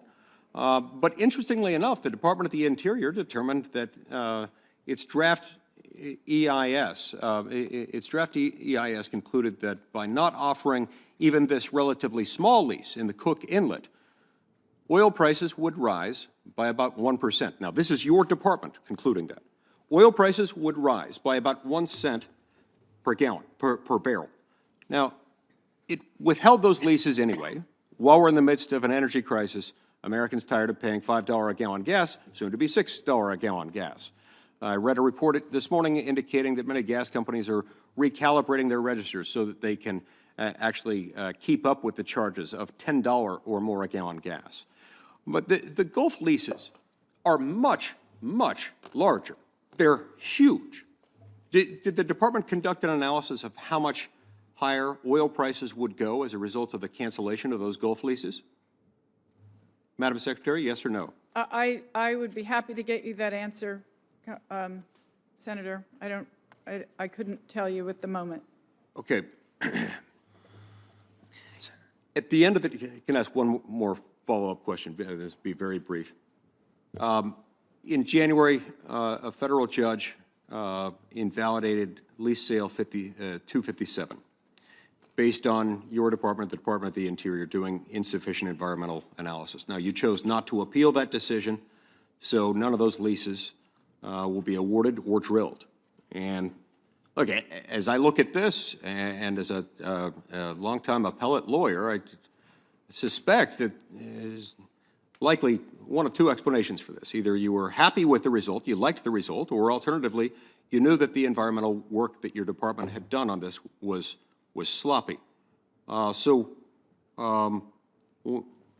Which was it? Well, what I could say about that is that our solicitors, they consult with the Department of Justice on these issues, and they make the determination on whether an appeal should take place. Okay. We have a department that is determined to not allow oil and gas leasing. They've hiked royalties. They have taken things out of eligibility for leasing. This is coming at great expense to the American people, who are paying dearly for it. The American people deserve better. Senator. Thank you. Thank you, Senator. Senator Hickenlooper. Thank you, Mr. Chair. And Secretary Haaland, I can only imagine the difficulty as someone who served locally for the state of New Mexico and then served for this country in Congress to be on the receiving end of such pointed questions when any appointed person knows it's always a difficult balance of how to interpret what the White House or others are saying. So I feel a remarkable empathy for the process of going through it. But it doesn't make me want to stop about the U.S. Geological Survey and the 23%, which I was going to say is not enough of an increase. I'm just kidding. I think it's a long overdue increase.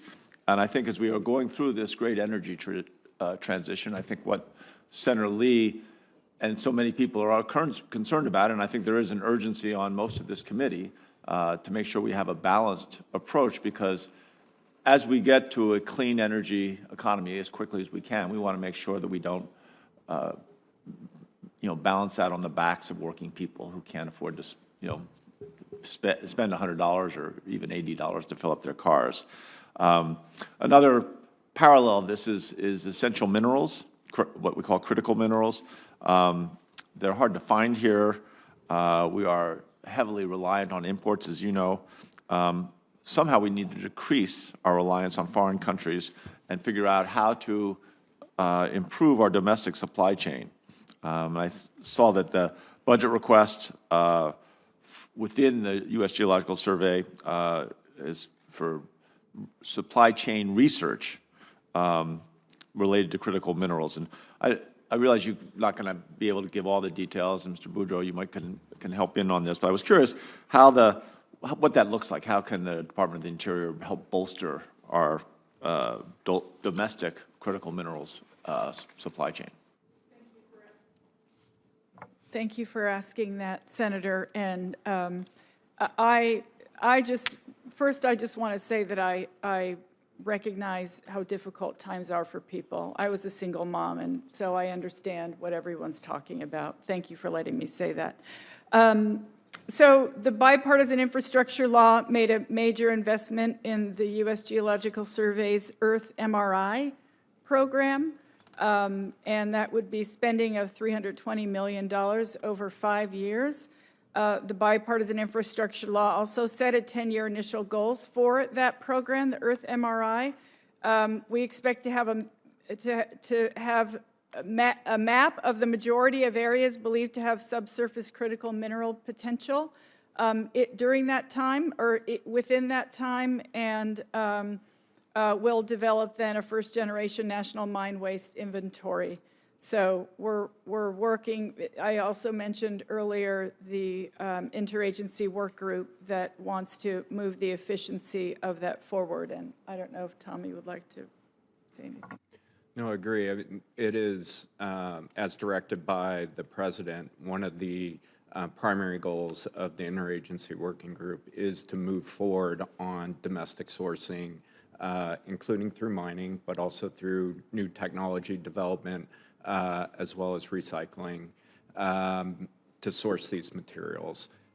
It is also, and I know you know this better than anyone, Senator Hickenlooper, part of the challenge is being saddled with the 1872 mining law. With renewable energy, we can have a leasing program that deconflicts potential resource from tribal conflicts, wildlife conflicts, et cetera. We're not able to do that under the 1872 mining law. And so one of the things we'll be working with Congress on is to modernize the law. I mean, not every century, maybe every other century, we should take a look at those laws and update them. I think you'll have some eager participants here. Secretary Haaland, the BLM, I'd be remiss if I didn't talk about your efforts, and I know there's progress being made, and again, Mr. Boudreau, you can chime in, but the expanded leadership in Grand Junction's Western headquarters amongst, we want to make sure that you're making sure there's an adequate presence in Washington, D.C., balanced with that expanded leadership in Grand Junction's Western headquarters. How is the DOI going to be able to offer concrete information on not just the number of employees, but the leadership positions at the Grand Junction Western headquarters as we go forward? Thank you, Senator. And I know we've talked about this a number of times, and I've always been so happy to visit Colorado when I have had those opportunities. And I traveled to Grand Junction. I had a meeting with the employees there in person over the internet because we were still in COVID. But you probably know that the BLM started an employee advisory group. They're working right now to make those recommendations for all the potential positions for the Western headquarters. We'll absolutely be reviewing those recommendations soon and expect to be able to announce those roles and possibly the numbers sometime in the near future. If you want to reach out to us anytime, we're happy to give you an update on where we are on that. And I think we're in pretty close contact with your staff in your office. I think your staff is probably tired of our phone calls, but we do appreciate your visits, multiple visits, 2 visits to Colorado were warmly received by Republicans, Democrats. I think your willingness to go out to Grand Junction and to meet with people in their own town, in their own home, really spoke volumes and was a time very well spent. We appreciate it. Thank you. Yield back to the chair. Thank you, Senator. Senator Hyde-Smith. Thank you, Mr. Chairman. And thank you for being here today. And being the senator from Mississippi, I too want to talk about the Gulf of Mexico. I'm in very, very close contact with the producers down there and the companies that are concerned about these leases. And,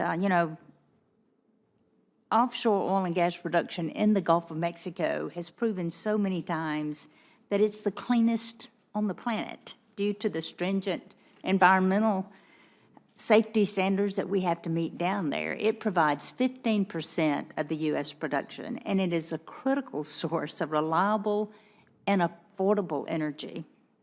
So despite these benefits, the leases required by law are being canceled at a time when our nation is suffering from a record high gasoline and diesel prices. And at the same time, President Biden claims his administration's policies are not holding back domestic energy production. And, we have charts of the decline of the Gulf of Mexico, 5% since January of 2021. So my question to you as Madam Secretary is, what does your department have against utilizing this Gulf of Mexico production for domestic energy? This makes no sense whatsoever. So can you just explain to me what your department has against utilizing this? Senator,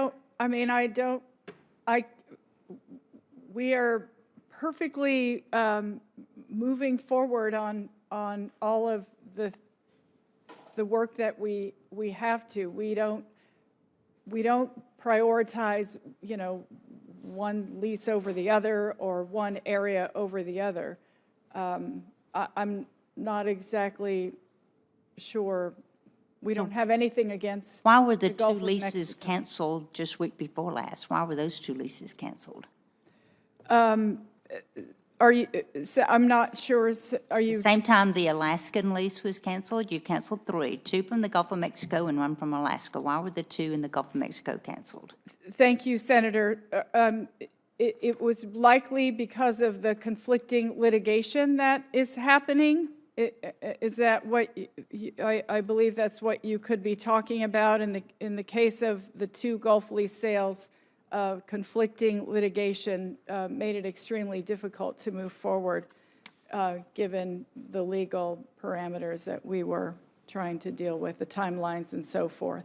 So are you willing to work to improve this, or this decline of 5% since 2021? Do you expect to increase those leases in the Gulf of Mexico? I know that we are working hard to, as I mentioned many times, even when I was before this committee during my confirmation hearing, we are working very hard to balance the use of public lands, knowing that they are public and they belong to every single American. Also, we know that we're working hard with the fossil fuel programs to take climate change into account. I appreciate all of the information from you and Senator Cassidy about the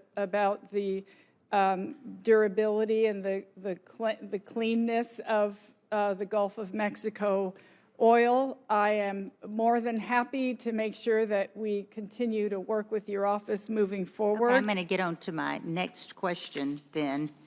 The piece that was passed along, that we got a hold of that early this morning. Christopher got a hold of that, and your department informed my staff this morning that it would release the draft proposal on June the 30th. And, you know, I suppose that should be good news. But I'm just interested as whether or not, is this an admission that your department will fail to meet the June 30th deadline for the final 5-year program?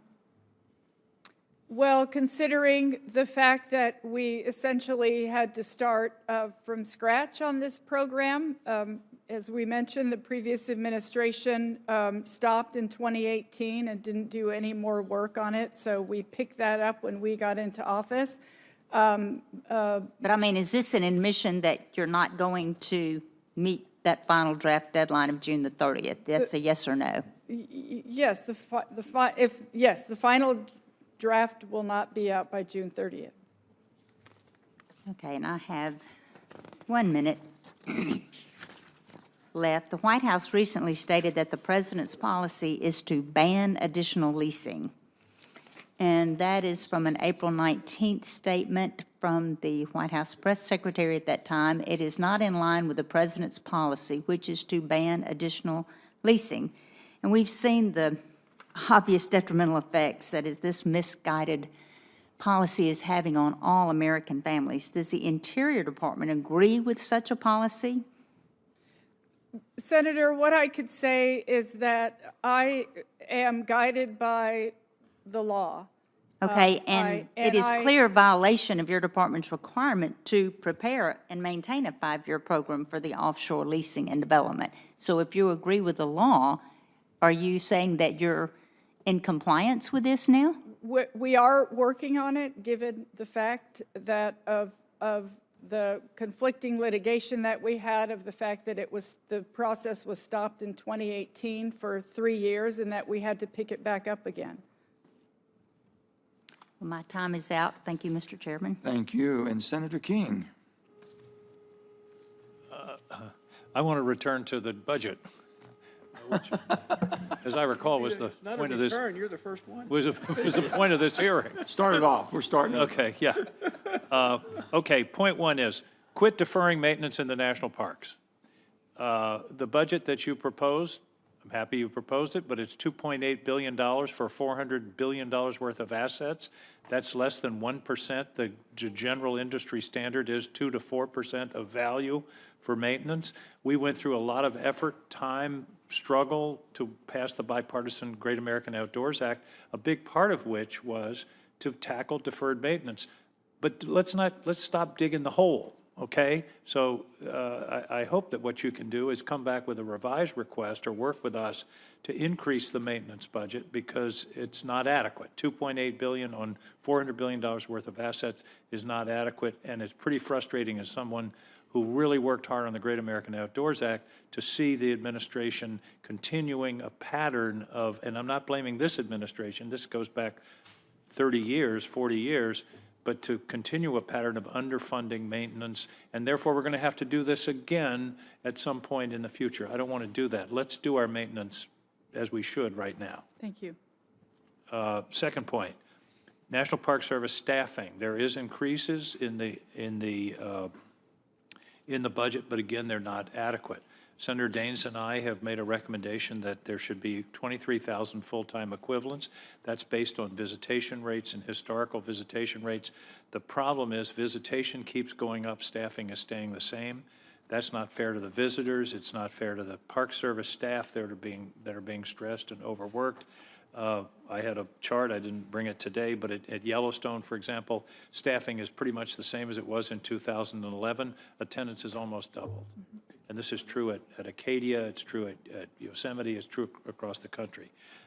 So that's the second point is I'd like to work with you on increasing staffing numbers because, again, it's not fair to the visitors and to the staff to put them in that position. I hope you'll work with me on that. Absolutely. Yes, we absolutely agree. I've traveled to a number of national parks across the country, and it's a similar story in many places. So thank you. I mean, I'm happy that people are getting out to our national parks. So we need to make sure we're supporting that. But we've got to maintain them and have them adequately staffed in order to maintain the experience. Final point, following the leadership of my other colleagues, I'm going to depart from the budget for a minute. Offshore wind is an enormously important potential energy source. Virtually all, if not all, of the offshore wind proposals that are out there have one thing in common. They're not really offshore wind. They're onshore wind in the water. In other words, they go to the ground. The towers go into the seabed. The University of Maine has been working for 14 years to develop a proposal for a floating offshore wind capacity, which could be an enormous breakthrough because it opens up a much bigger area for potential offshore wind development. They have a proposal in that they've been working with the Department of Energy on for many years. Department of Energy has made a significant investment. This is a technical matter, and perhaps we need to talk to your counsel, but Senator Collins and I wrote to you about this project, and the response was, well, we're working on it, but we have to issue a request for other proposals because under the statute, we have to look for competition. The question is, what's the meaning of the word competition? We believe it's competition for a research array, which is what this project is, not a commercial array, a research array. And we hope that that can be expedited. This is I believe, one of the most important energy independence, clean energy projects in the country or in the world, because offshore wind that is on a floating platform would be an enormous breakthrough. So I hope that you will go back and talk to the people in the Bureau of Ocean Energy Management about expediting this process, following the statute to be sure, but not opening up to a lengthy, competitive project for commercial use, which isn't what this project is. Understand. Thank you, Senator. I will absolutely take that message back to Bowen. And I just want you to know that Senator Collins and I are absolutely committed to this project because we want to do the research. Maine has the highest percentage of fisheries-related income of any state in the country. One of the things we want to know is what's the impact on fisheries? And our fishing community is concerned about that. The only way we're going to know this is if we can do the research necessary. And again, That's one of the reasons we want to move forward with this. So I appreciate your commitment.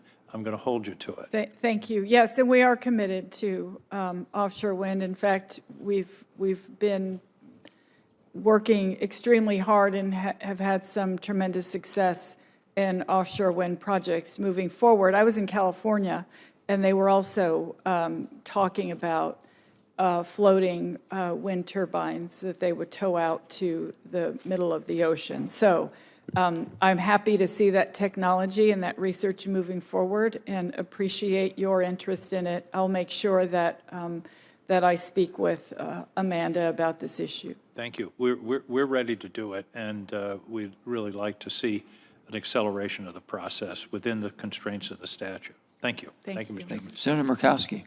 Thank you, Mr. Chairman. Madam Secretary, I think it's important that I am here as the last member of this committee to ask my questions, because so much of what my colleagues have hit on unfortunately, comes back to my home state of Alaska.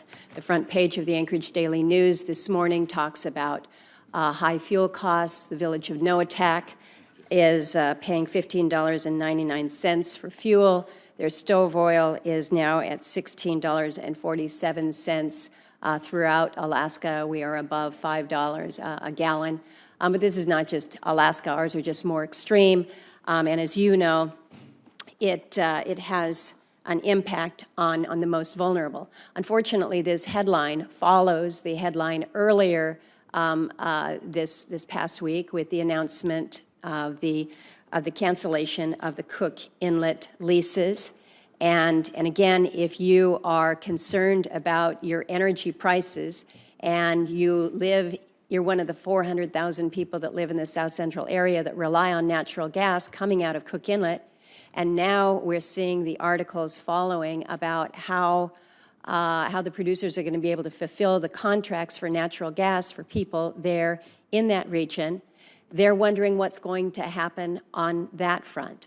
But they know that this news follows what we have seen with the actions from the Biden administration with regards to the NPRA and basically taking half of NPRA offline. Of course, this follows the news from the very early days of the Biden administration when the ANWR leases that we had worked so hard to help facilitate were pulled. This follows the news with regards to the roadless and limiting any opportunity for economic, or limiting the opportunity for economic development in the southeastern part of the state. Just yesterday in the Anchorage Daily News is an article. The feds are suing the state of Alaska over subsistence, unprecedented to have this federal legislation against the state of Alaska. And it's kind of this cumulative where, again, you have to understand where the average Alaskan is looking at the news. They're seeing what they're paying, and they're saying, this makes no sense whatsoever. We can understand if there's an administration that has a keen focus on climate, and we appreciate the issues related to climate and what we need to be doing to address matters of emission. But what is happening in the state of Alaska is people are being driven out of their homes, driven out of their communities, and driven out of the state because of these policies that clearly appear to shut down energy production in a resource-rich state. I want to ask about the Cook Inlet leases and about the Ambler project. You have cited that the Cook Inlet leases were canceled because of lack of interest from the industry during the scoping and the draft EIS period.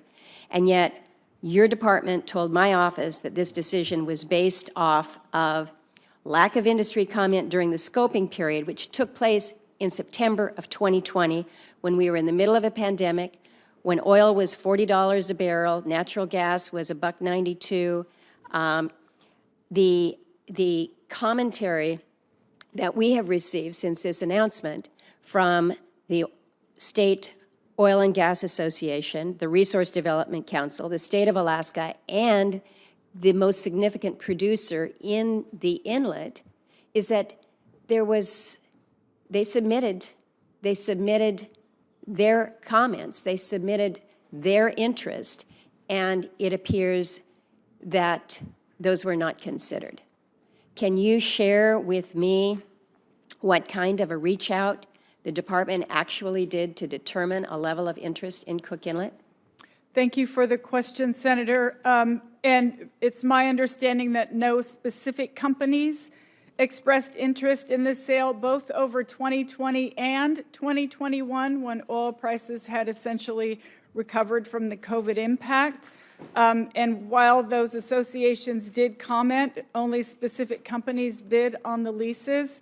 And that is a key indication to the team of the interest in the area.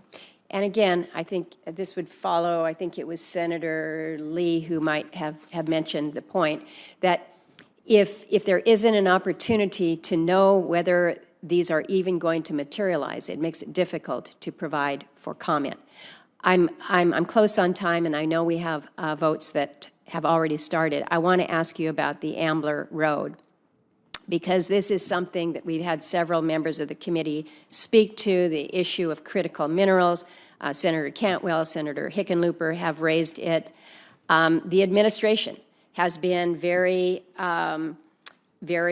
open in embracing the fact that this country needs to be producing more of our critical minerals. Couldn't agree more. But on the same day that the president lays down his executive order on minerals, your department pushed to reopen the record of decision for the Ambler project that, while this is not a mine, this would provide access to a mining district. And then shortly thereafter, BLM suspends the project's right-of-way agreement, which was granted back in 2021. And now this week, the courts have granted your department's request to go back and do more NEPA analysis. ADA applied for the Ambler right-of-way in 2015. The NEPA review, the ANILCA 810 analysis spanned 2 administrations, nearly 6 decades out there. And now it feels that we are even further behind. We're hearing that DOI is considering further actions now to cancel the right-of-way and to stall out this project. So we're in a situation where there is no amount of assurance that I seem to be able to gain to tell Alaskans that BLM is not dragging their feet on this project. So I would like your commitment that DOI will stop being a roadblock, ensure this project can move forward. Again, this is helping to not only address the nation's needs for minerals, but the president himself has stated that this is a goal of his administration. So I need to know that you will work with us aggressively, that you will stick to the timelines that will allow for this important road to continue. And as the court has indicated that they want to require a status report every 60 days, and continuing out, I need your commitment that you're going to keep us informed with the same briefings at these same intervals. Senator, we're always happy to reach out and be in touch with your office. I know that we are consistently in touch with the staff in your office, and we're more than happy to continue that. If you have issues you want to discuss with us, we're happy to do that. With respect to Ambler, there were 2 issues, a subsistence analysis and tribal consultation. Those 2 things needed to be done correctly, and so that's what we are working on. I appreciate that. We'll absolutely be in touch with you on this issue. I would ask also that you would look very carefully as to the activity that can be conducted during this limited field season coming up. There are activities that result in no disturbance that I would hope that the department, the BLM, would be working with those to help facilitate that. Thank you, Senator. Thank you. Senator Ono. Thank you, Mr. Chairman. Welcome, Madam Secretary. Mahalo, as we say in Hawaii, thank you for your work to uplift all Native Americans.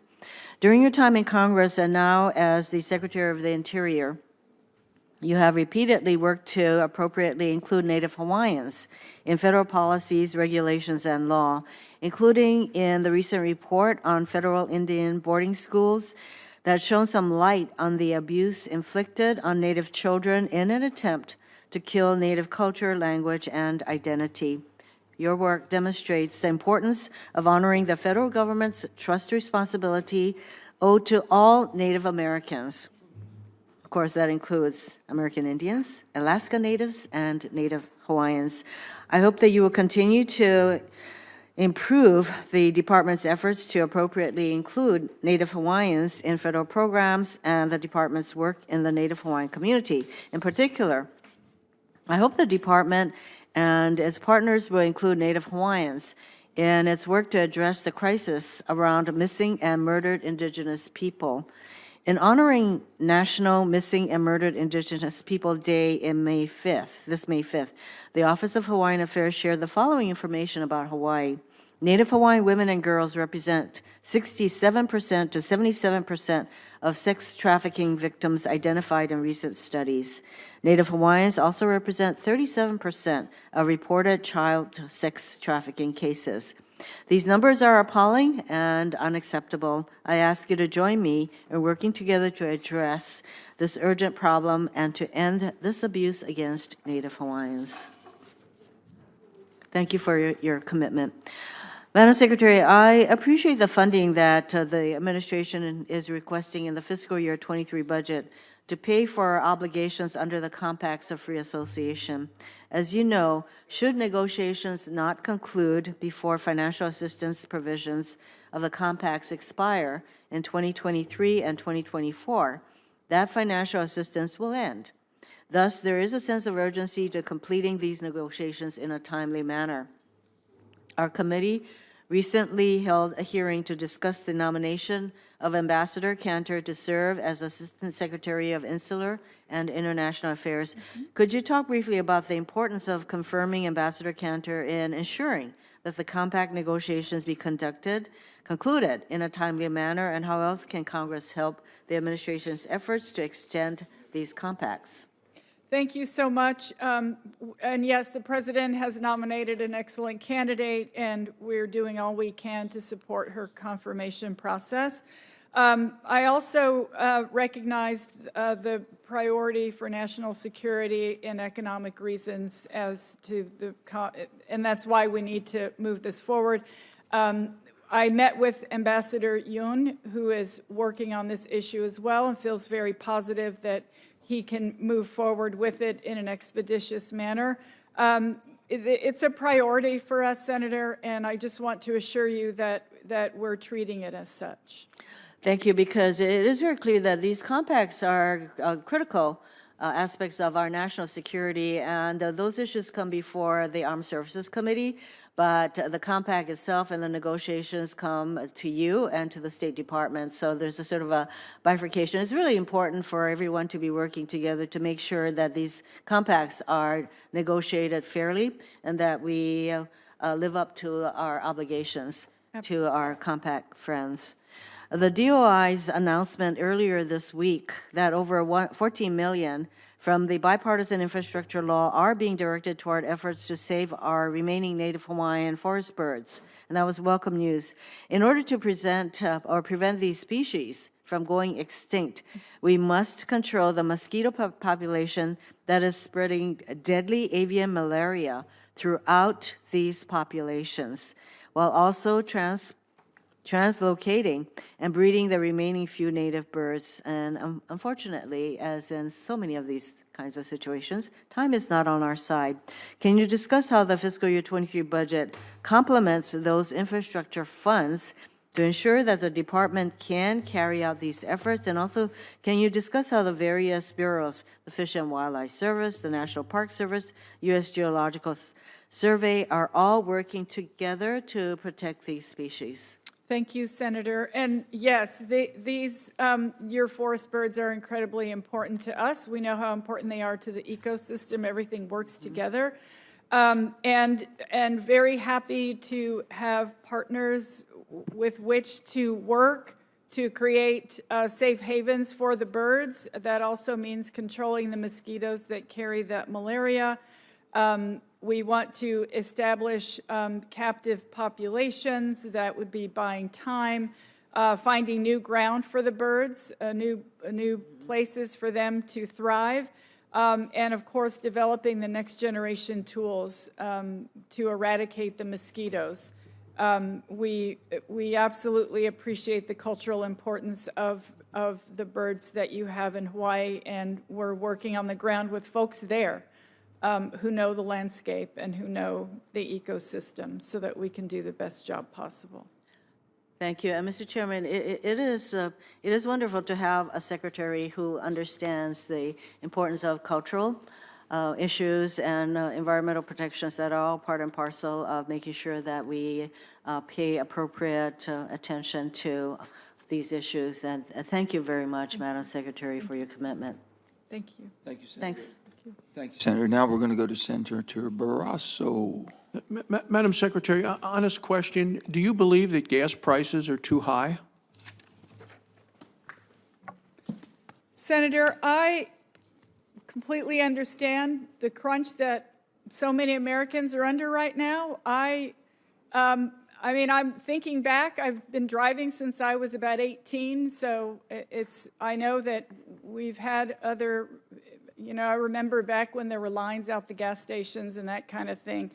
I think that Americans are still recovering from this terrible pandemic, and there are a lot of other world events that are making things difficult for all of us. So it sounds you're unwilling to say that gas prices are too high, because if you thought they're too high, I mean, I just wonder what your department has actually done specifically to lessen this terrible pain that Americans are suffering under these high gas prices.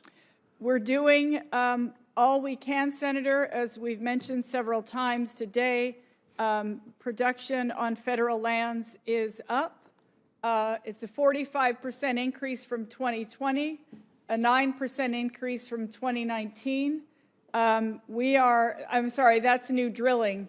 That's up.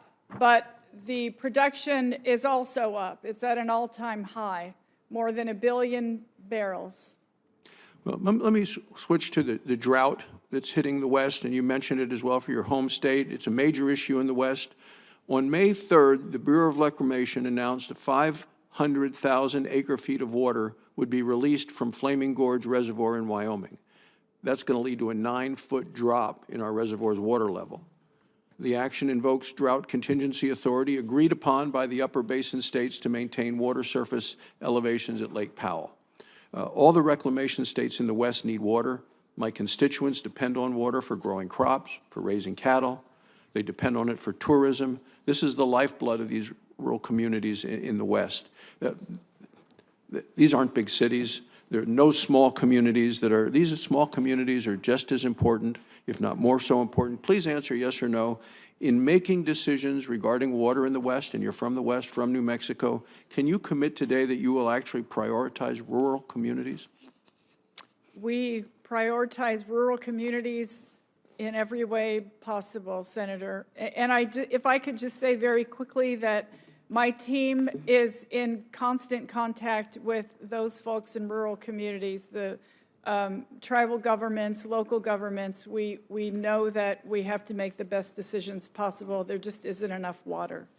In previous testimony, I don't have the time to do it, but thanks to Mr. Boudreau. I look forward to you can submit that in writing. Secretary Haaland, in previous testimony, you have said clean energy is a priority for President Biden. American energy is clean energy. This chart we have is a chart of the World Bank data, shows how much flaring takes place in a country for each barrel of oil it produces. And that's been a big issue of President Biden. As you can see, America is one of the most environmentally responsible producers in the world.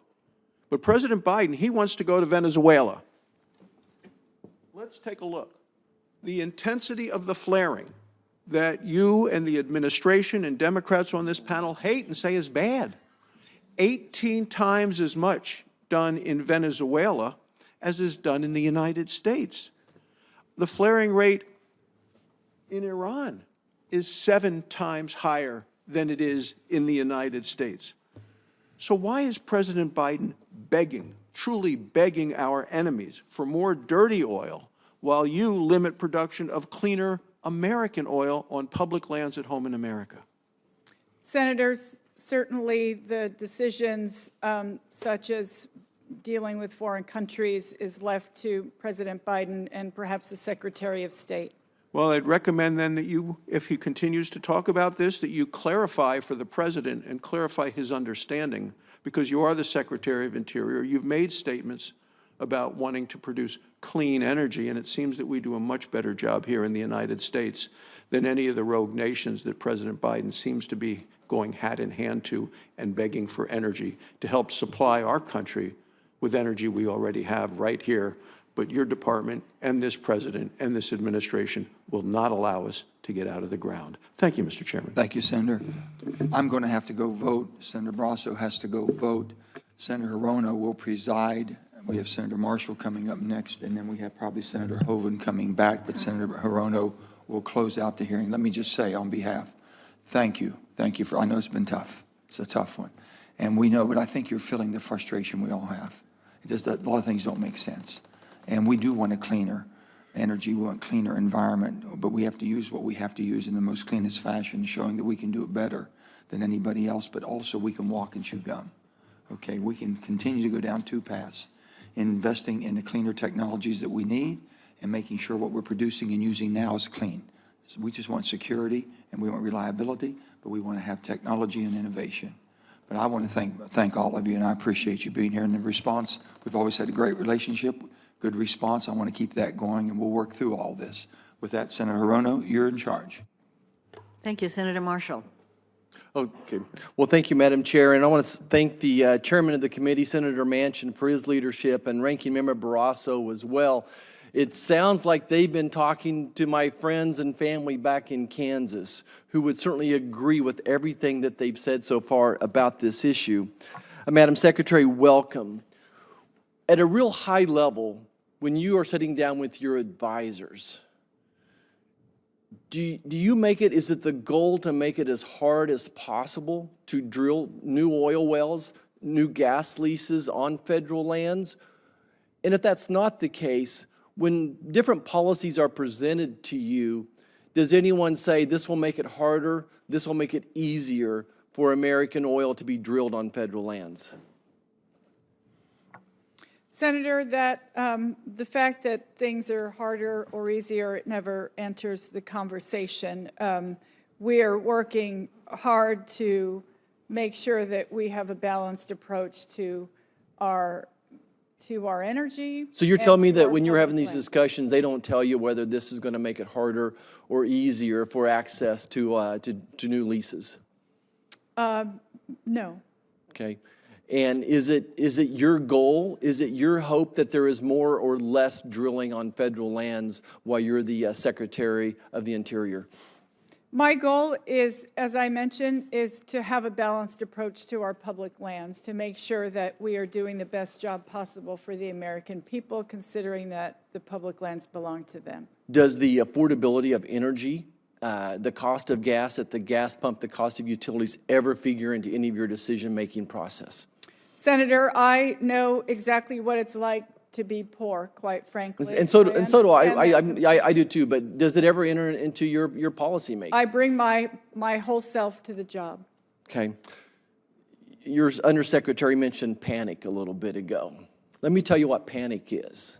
Panic is $5 a gallon gasoline when you're a single mom with 2 children and you're pregnant and you don't have the gas money to get to your OB appointment. And they call me and say, I can't make it today, doctor. Can we just visit over the phone? Panic is when my son with 2 children under the age of 15 months says, Dad, my utility bill doubled this last month. Is there a problem out there? That's what the panic is. I'm not sure what the panic you heard 2 years ago, but we didn't hear it in Kansas. I think your left liberal media was digging up panic, but most of the country was not panicked then. This is panic. Today is panic. That's what's going on across this nation.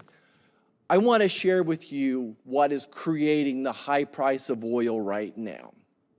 Okay, I hope that you realize that it takes a year or two for an investment to turn into oil that's going to actually go to the refinery.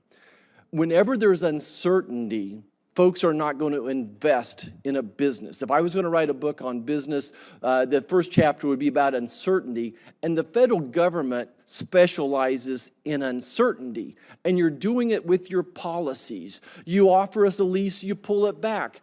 These checkered board leases that we talk about, it looks to me like you're purposely picking and choosing and make it very hard for which leases that you're going to offer. Then when these companies spend tens of millions of dollars to figure out, do we want to bid on that, then you pull it away from them.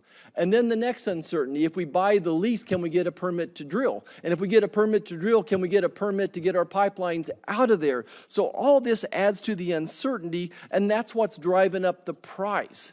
The price of oil is reflective of what's going to be happening a year from now, not yesterday. That's why we have a decreased supply, and these companies are unwilling to go forward, because your policies are creating uncertainty. Do you understand how your policies are creating uncertainty for American businesses?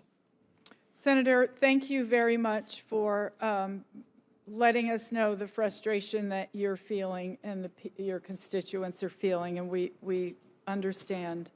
And I just want to assure you that I am absolutely following the law. And you don't care about the uncertainty and the cost of what you're doing to drive things up. I'm going to turn to the lesser prairie chicken really quickly. We visited about this before, and the department's considering listing the lesser prairie chicken. I would tell you, in my estimation, that it's never been better protected before, thanks to great help between the government as well as the private sector.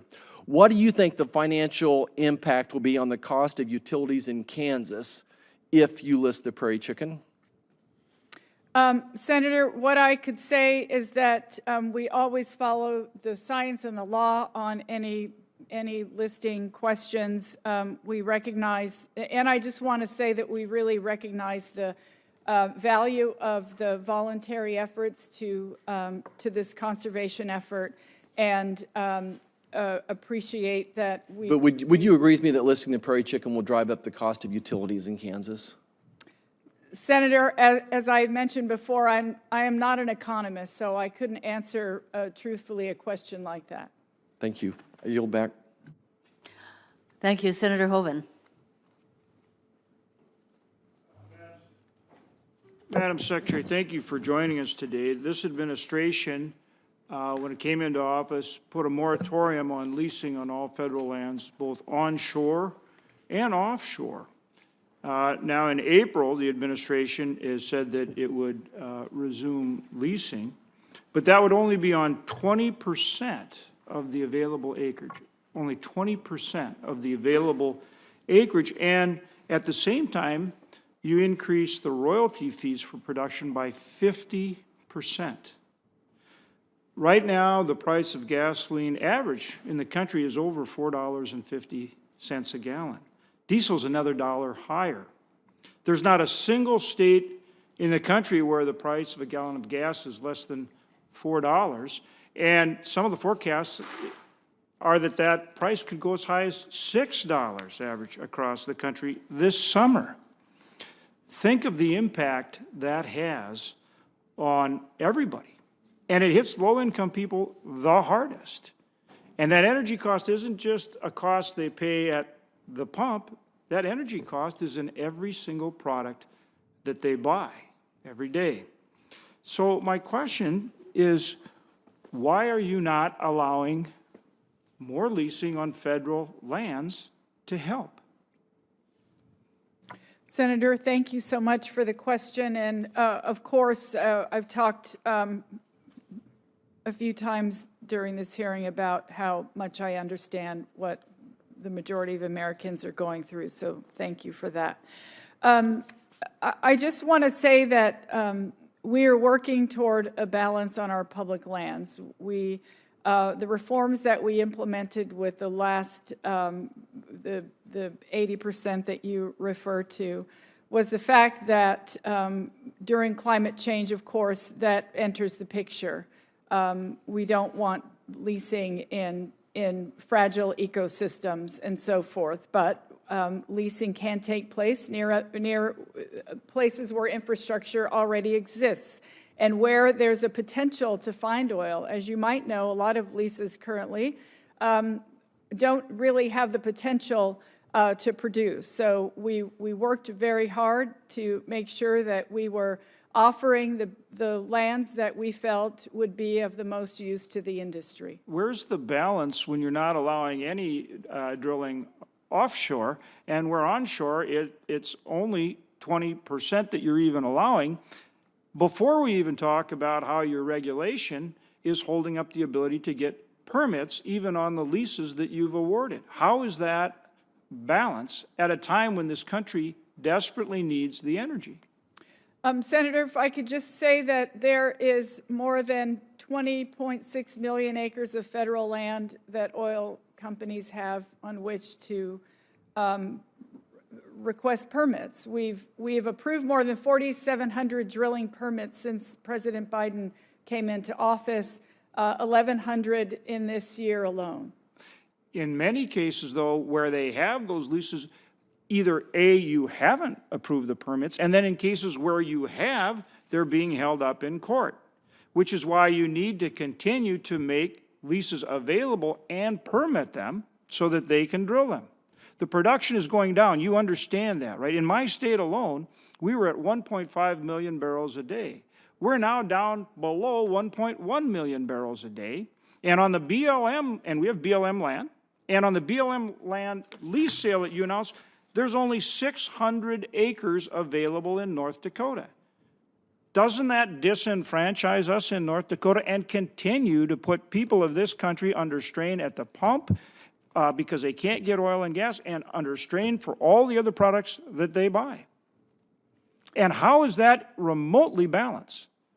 And how can you continue to say that these leases are available when they're not, for the reasons I just articulated?